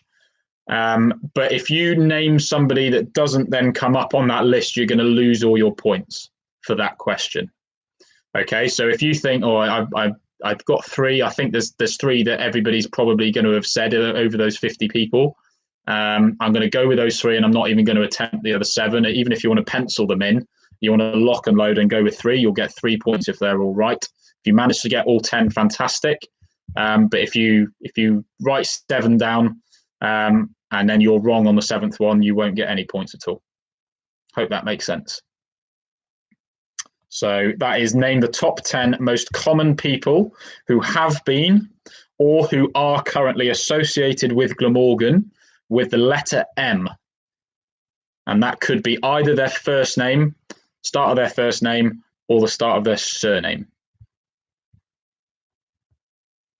So I'll give you a little bit of time on that one.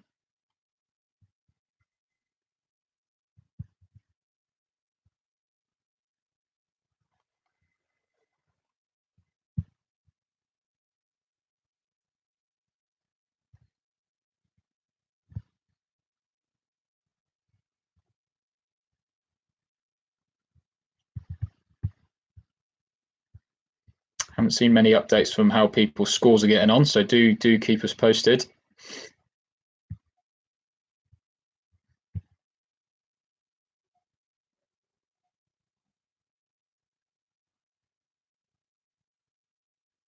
Yeah, Chris Richards got the Brian Lara one, very good.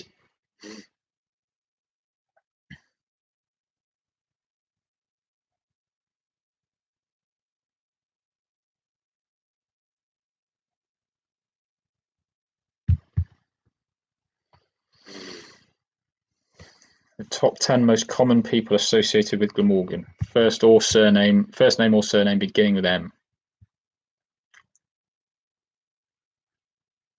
Remember, you can put as many names as you want. You can put all 10, or you can put a little asterisk next to the 4 that you think are definitely going to be coming up. And then just put the other 6 for fun if you want, or you can lock and load and go all 10 if you back yourself.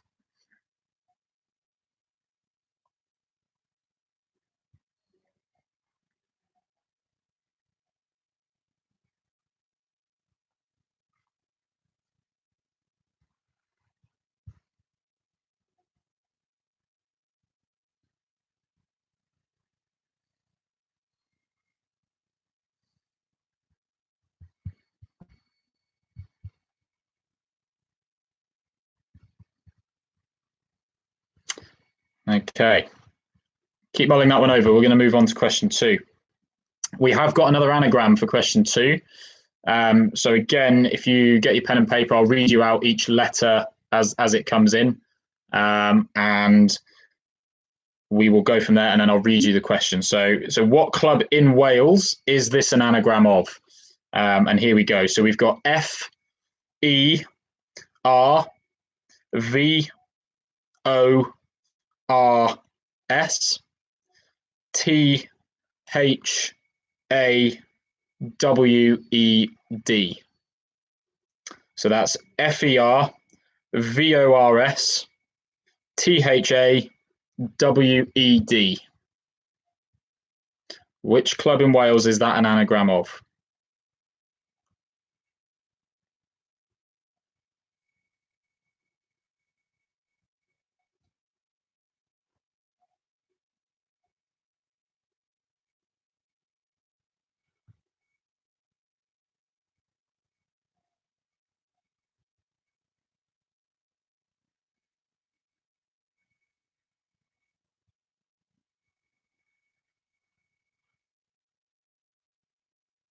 Hopefully the length of that gives you a little bit of a clue. Long named cricket club, that one.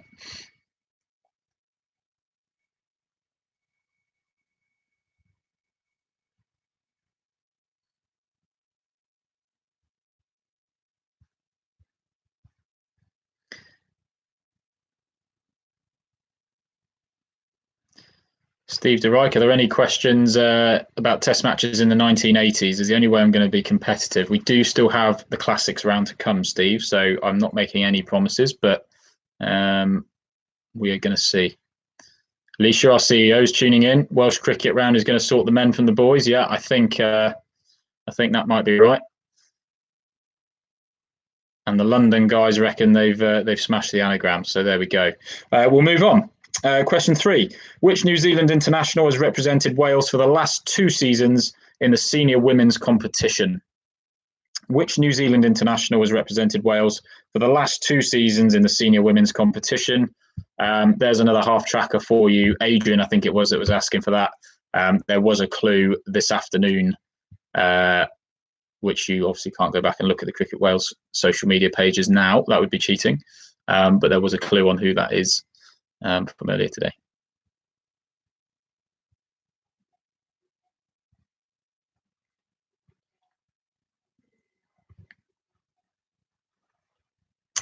Okay. Number 4. Tough on this. If you don't know your Welsh cricket, you might struggle with this one. But here we go. Who are the current champions of each of the 4 top leagues in Wales? And I will run you through those 4 leagues for you. So we've got the South Wales Premier League. We've got the West Wales Cricket Club Conference. We've got the Pembroke County Cricket League. And we've got the North Wales Premier League. So I'm more than happy to give people 4 points up for grabs on this one. 1 point per club. So that's who are the current champions of each of the 4 top leagues in Wales. So that's from the South Wales Prem, the West Wales Cricket Club Conference, the Pembroke County Cricket League, and the North Wales Prem.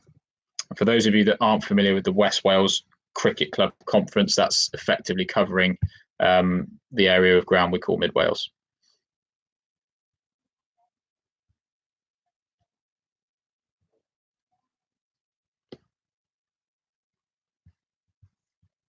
I didn't even know that one. I had to look up a couple of those.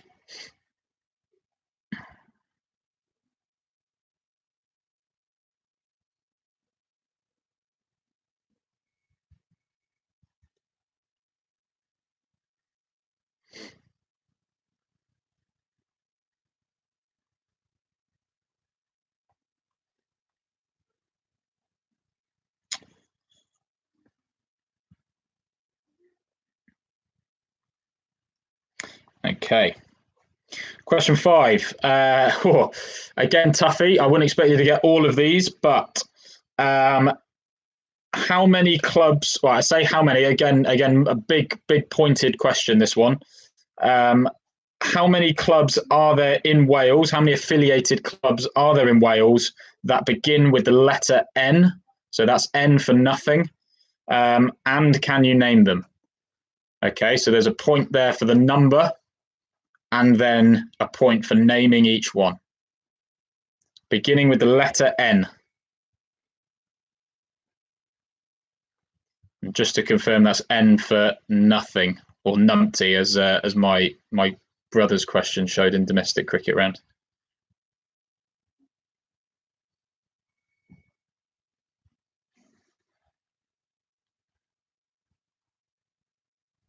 I'll give you a little bit of time on that one because that's going to engage the brain a little bit, that one.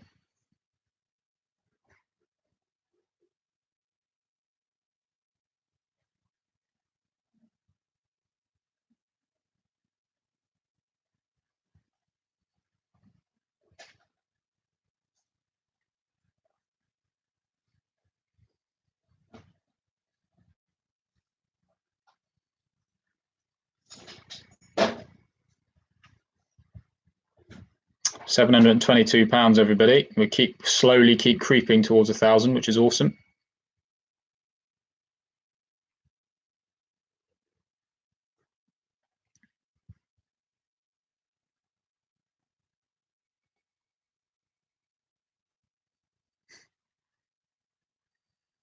It's really good to see some good engagement from this. Well done, everybody. We're not too much longer left to go.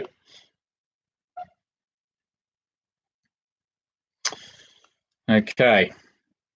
This is a racking the brains round this. There's a lot of lists and things like that. We are going to go. What question are we on? We're on number 6. Sorry, I lost my way there. Number 6.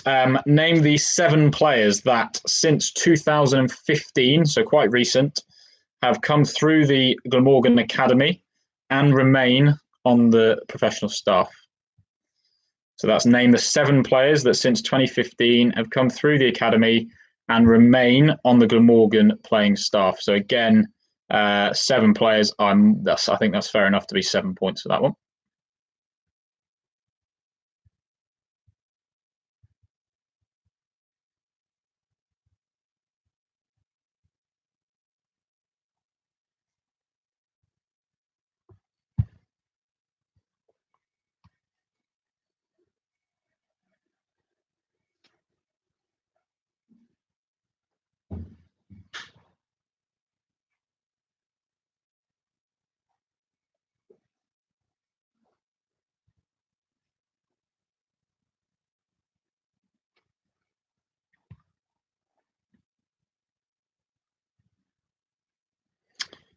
Okay, I'll give you 20 more seconds on that one.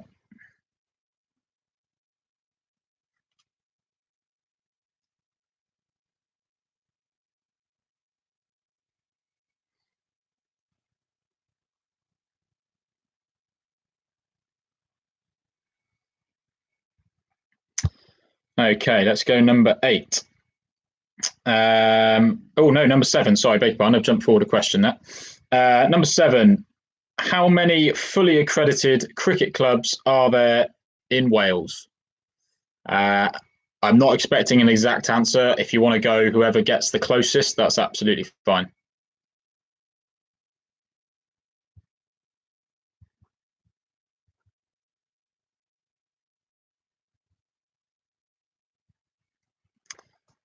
How many fully accredited cricket clubs are there in Wales?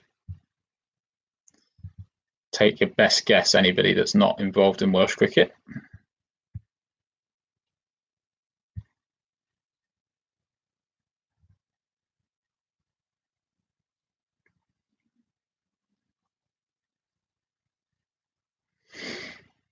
Okay, final we got 2 more questions left of this round. Again, it's a listing one, so 5 points. Yeah, I'll tell you it's 5. So 5 points up for grabs. Name the 5 players. How many Glamorgan and/or Welsh players were selected during the 100 draft? So how many Glamorgan and Welsh players and/or Welsh players were selected during the 100 draft? So you're looking for five people there. And I think a point per person is absolutely fine.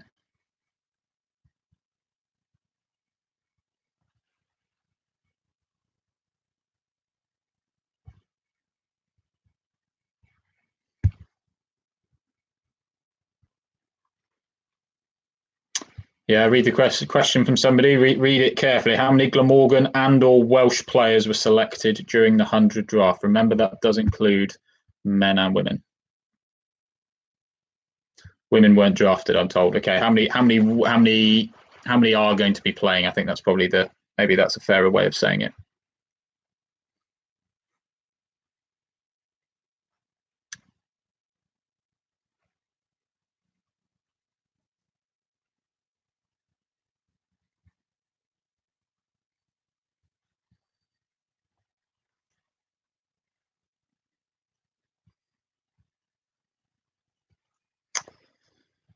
Okay, hopefully that one doesn't take you too long.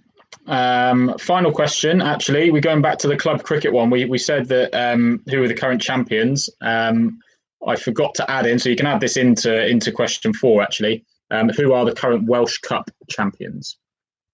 Okay, good one. I forgot to put that one in alongside question 4. Who are the current Welsh Cup champions?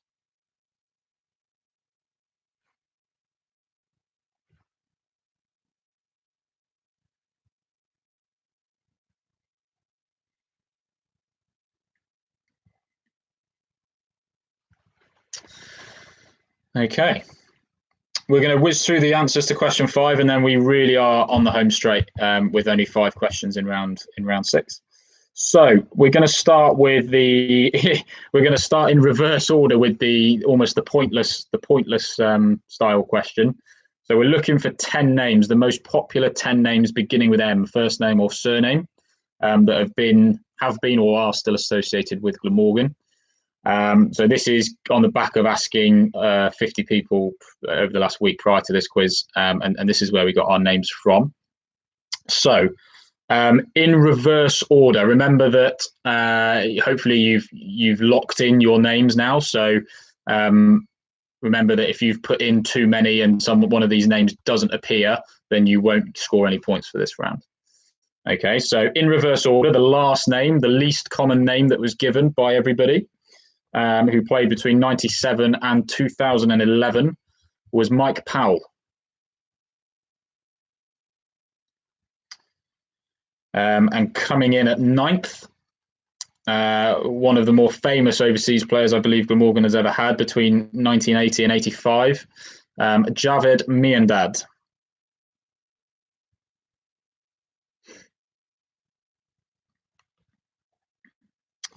coming in at number 8, 2007 to 2011.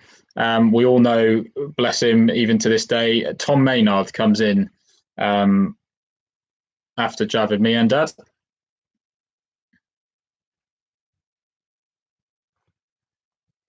And still going in reverse order, 2013 until now.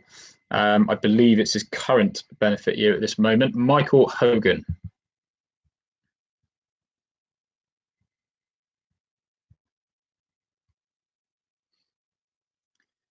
Following Hogs, 2017 till the present day, so been with Glamorgan 3 years now. Bowls absolute rockets, but will be one of the nicest blokes you will ever wish to meet. Marchant de Lange.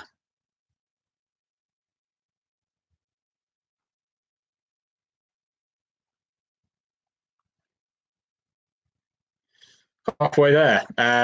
This person did feature in a previous question in a previous round for heading the ball to slip.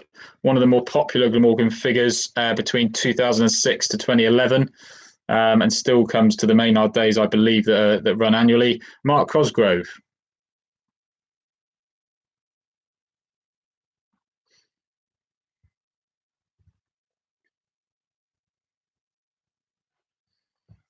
And following Mark in 4th place, even though he's probably been with Glamorgan for the shortest amount of time compared to everybody else, only last year, but it's more than safe to say he made his mark, and he only just won the one of the Wisden Awards, Marnus Labuschagne.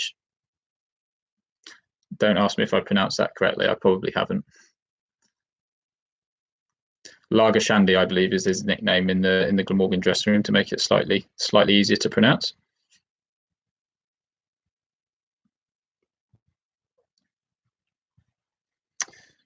Coming in 3rd behind Marnus, so we're getting towards some pretty popular answers now. One of the great Glamorgan legends, if you like, still involved in his CEO capacity. Coming in at number 3 is, of course, Hugh Morris.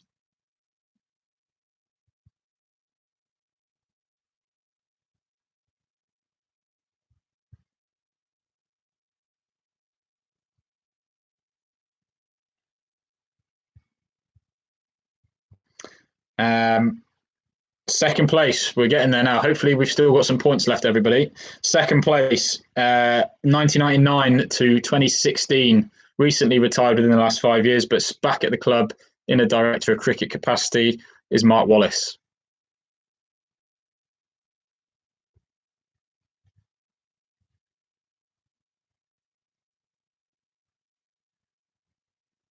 Which leaves, and hopefully that should mean that most people get, at the very least, get the most popular answer. It won't be any surprise whatsoever. 1985 to 2004, still at the club now in a head coach capacity, is of course coming in at the top. Most popular answer, Matt Maynard. And actually is the only one, I believe, out of that lot that's actually got M at the start of first name and surname.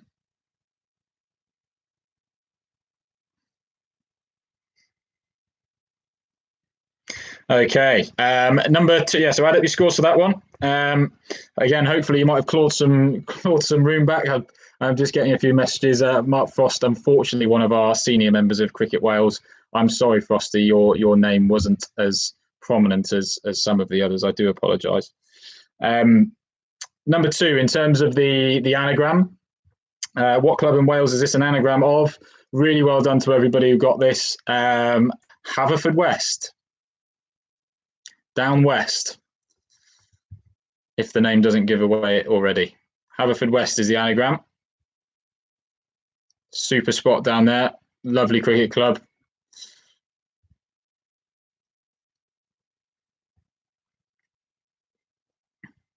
Okay. Number 3. Number 3, which New Zealand international has represented Wales for the last 2 seasons? She did do a message for us at 12 o'clock today from New Zealand. I don't know if she's tuning in now. It's probably the middle of the night, so I wouldn't blame her if she wasn't.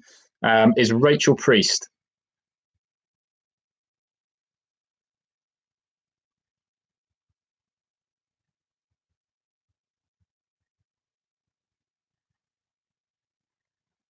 So well done, all of you that got Rachel Priestley. Absolute legend. Has been a brilliant role model for Welsh cricket since coming over. Number 4, who are the current champions of each of the 4 leagues in Wales and who are the Welsh Cup winners at the moment? We have got, so the South Wales Premier League winners currently, or the current champions, ironically ends up being my club, actually, St Fagans. I believe, as I said, some of those boys are tuned in tonight. So, Christ, if they get that wrong, then we're in real trouble, I think. West Wales Cricket Club conference champions currently are the Aberystwyth University Commoners. So particularly good knowledge. I don't know how much we follow, certainly down the south and west. I don't know how much people follow what goes on in Mid Wales, and likewise whether the north leagues pay attention to the other leagues. But good knowledge if you got that one. Current champions of the Pembroke County Cricket League. I know they're tuned in tonight. They were really supportive of this event on social media. They've got an outstanding record in the club indoor league, I believe, across England and Wales. But the current champions of the Pembroke County Cricket League is Neyland.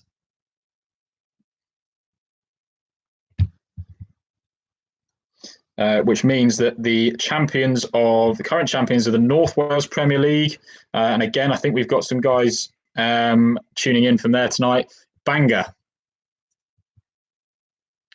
Well done to those guys. One of the best drives you could ever wish to do in the autumn, south to North Wales. If you haven't done it, I would highly recommend it. And of course, the Welsh Cup current champions of the Welsh Cup. If those of you that still are on this one, Pontarddulais. Again, just past Swansea, Pontarddulais.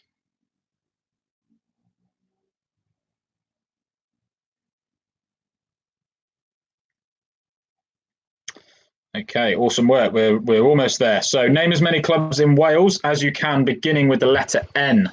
So the answer is there are 9 affiliated clubs in Wales beginning with the letter N. I really hope I haven't got this one wrong. I'm sure I will be corrected if I've missed anybody. So apologies if I have. But here we go. If you've got any of these, then award yourself a point. We've got Narberth down west. We've got Neath. We have Newbridge. We have Newport. Then again, we've got Newport Fugitives. We have Newtown in Mid Wales. For those of you that knew Neyland were the champions in the last question, Neyland are obviously in this one as well. We have Northup up in North Wales, and then followed by Northupall, not too far away from each other. So those are your 9 clubs. As I say, I do apologise if I've missed anybody. I don't think I have, but I'm sure I'll be told if anyone's been missed off that list. So well done if you've got 9 points there. Name the 7 players that since 2015 have come through the academy and remain on the Glamorgan staff. Let's go with this. So we've got Kieran Bull. We have Owen Morgan. We have Lucas Carey. We have Kieran Carlson. We have Prem Sisodia, Connor Brown, and then Roman Walker. On the current staff, that is. So again, I really hope, seeing as we work very closely with Glamorgan, I hope I haven't got that one wrong. I don't think we have. So well done if you've got any of those, point per person. So really good stuff. How many fully accredited cricket clubs are there in Wales? Again, I said I'd give you a point for getting there the closest. If you get it bang on, I'm more than happy to give you 2. That's really good knowledge. But the number to date, as it stands, 189.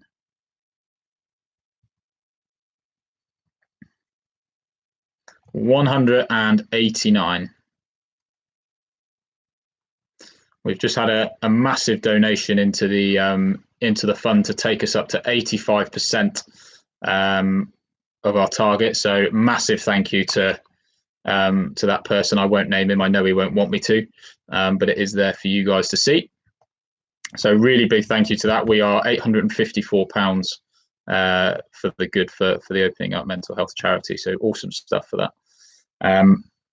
Good stuff. Last question of the round. How many Glamorgan or Welsh players were selected during the draft or are going to play in the 100? 5 is the answer to that, as I said to you. So those names are, of course, Colin Ingram. Don't ask me where they've gone. I should know that, but I didn't go that far in my answers. Marchant de Lange, Chris Cook, and our 2 women, Claire Nicholas and Alex Griffiths. So I'm hoping that we got a decent chunk of those 5. And we are on to the final round. Absolute final round. 5 questions to go. None of these are particularly lengthy. So we've broken the back of it. And as I say, we're getting on to almost 9:30. So well done, everyone, for sticking through it.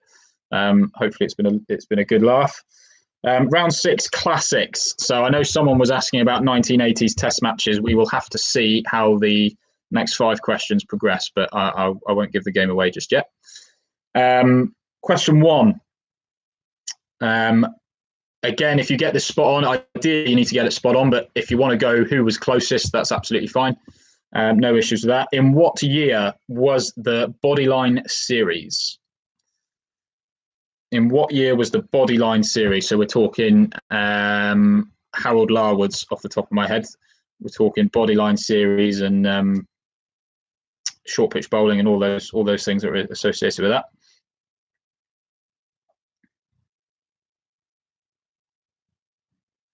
I have been corrected about a first-class debut in 2014 from Andrew Donald, Kieran Bull. So if you didn't put Kieran Bull down, I will allow that, of course. I did double check, Andrew, with the Glamorgan Stato, so not to pass the buck on that one, but my bad. But there we go. Cool. Question 2. We've got one last Who Am I in the classics round. So again, we have got. In fact, we haven't got any clues as such. I'm just going to read you out the phrase, and you're going to have to guess the person. So there's no 3 points, 2 points, 1 point. We've just got one more. So, who am I? Is this person? I was born in 1957. I am a right-handed batsman who captained England in the 86-87 Ashes, and I also led a controversial rebel tour to South Africa. Who am I? So I'll read that one more time. I was born in 1957. I am a right-handed batsman who captained England in the 86-87 Ashes. I also led a controversial rebel tour to South Africa. Who am I?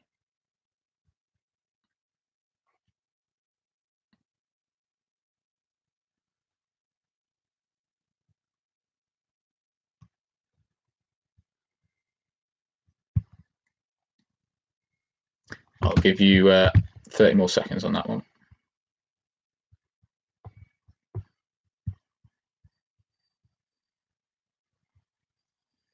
30 more seconds.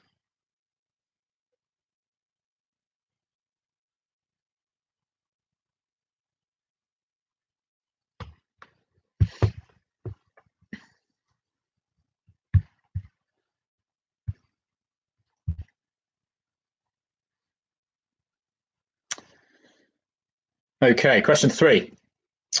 During Alan Donald and Mike Atherton's famous duel at Trent Bridge in 1998, who did Mark Boucher drop behind the stumps?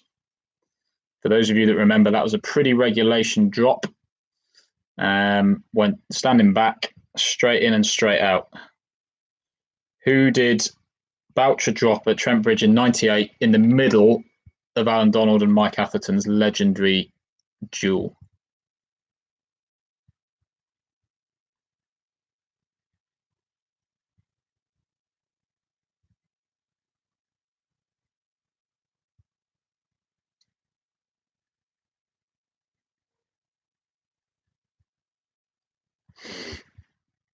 Okay. 2 questions to go, and then we are there. Question 4. For which country did John Davison hit 111 off 76 balls for in the 2003 World Cup against the West Indies? So for which country did John Davison hit 111 for in the 03 World Cup against the West Indies? And that World Cup was in South Africa, for those who remember.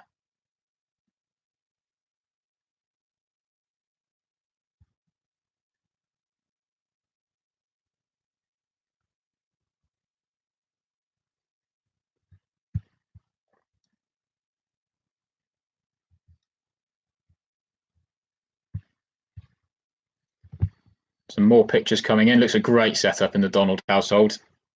Superb work, everybody. Cool. Last question then. Last question to bring the quiz to an end. So, staying on the topic of South Africa, in 2006, which ground did South Africa chase down Australia's 434 in one of the best ODIs of all time? Which ground did they chase that score of 434 against Australia?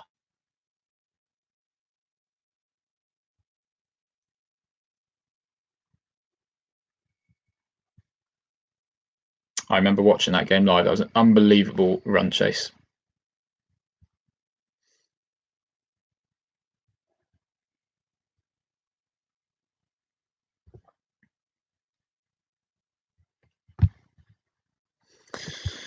Okay, we're going to go through round 6 answers, and then we're there.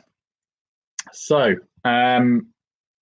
question 1: in what year was the Bodyline series? As I said, I'll give you a point if you want to do it amongst yourselves. That people get 1 point for the closest answer. That's absolutely fine. The answer to the Bodyline series. Sorry, I'm just stretching my legs here. 1932-33. That was the year the infamous Bodyline series. So well done, everybody, for that one. That's some good encyclopedia knowledge from some people there. Any juniors that get that, I'd love to know, because even I don't know that one. Question 2, the who am I? I was born in 57. I'm a right-handed batsman who captained England to the 86-87 Ashes and led the Rebel tour to South Africa. That was, of course, Mike Gatting.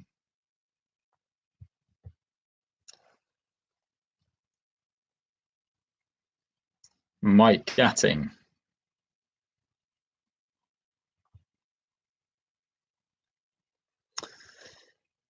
And number 3, during Donald and Atherton's famous duel at Trent Bridge, 1998, who did Boucher drop behind the stumps? That was not Atherton, as it happens. It was Nasser Hussain.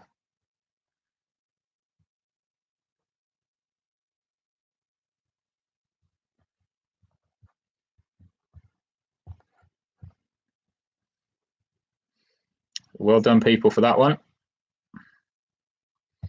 And 2 to go. For which country did John Davison hit 111 off 76 balls against the West Indies in the 03 World Cup? That was for Canada. I think he had a bit of Aussie blood in him, John Davison, but he was representing Canada.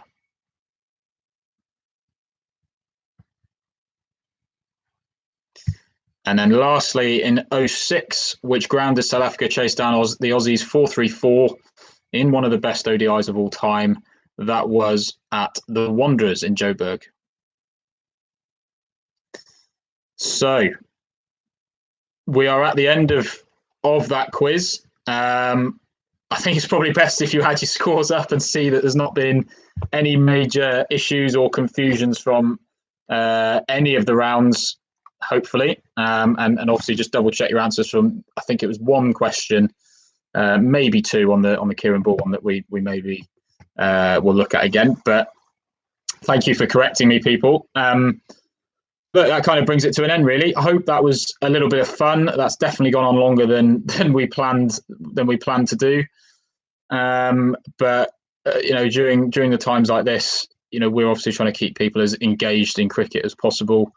Through a variety of means, and hopefully, if tonight's just lightened your evening a little bit and caused a few giggles and a few competitive squabbles, that's absolutely done its job. So thanks for all the Twitter engagement. Apologies for the slight technical malfunction at the start. We'll make sure we don't make that mistake again. But if it is something that that people want to do again, it's something we can definitely do in a couple of weeks. Maybe not all the time, but maybe on a monthly basis during obviously this period. We're more than happy, or I'll be more than happy to facilitate that. That's fine. But more importantly, obviously we've managed to raise. We're looking at it now. We're £854. If that £904. I beg your pardon. I've just refreshed it. And I haven't checked who's put some money in the last 5 minutes. So thank you to whoever that was. But we're at £904 for the Opening Up Mental Health charity. We wanted to go slightly differently to the NHS, not to deter from the amazing work that they're doing, but mental health, everybody's in a bit of limbo at the moment, and it's a bit of a bizarre scenario. So we wanted something close to home. We wanted something cricket related, and obviously everybody's mental health for your engagement and your contributions to that. I think that's all that's left to say is just stay safe, keep looking after each other. We will continue to keep providing some online resources for players over, for as long as this period continues. So we all hope cricket gets back on the map pretty soon. And I'll leave that to the rest of our kind of senior guys in our team, and the website, social media will be flying with any updates over the next few weeks as it has done already. So have a good rest of the evening. Wish everybody a really happy Easter with your families, and we will see you very soon. Take care, everybody. See ya.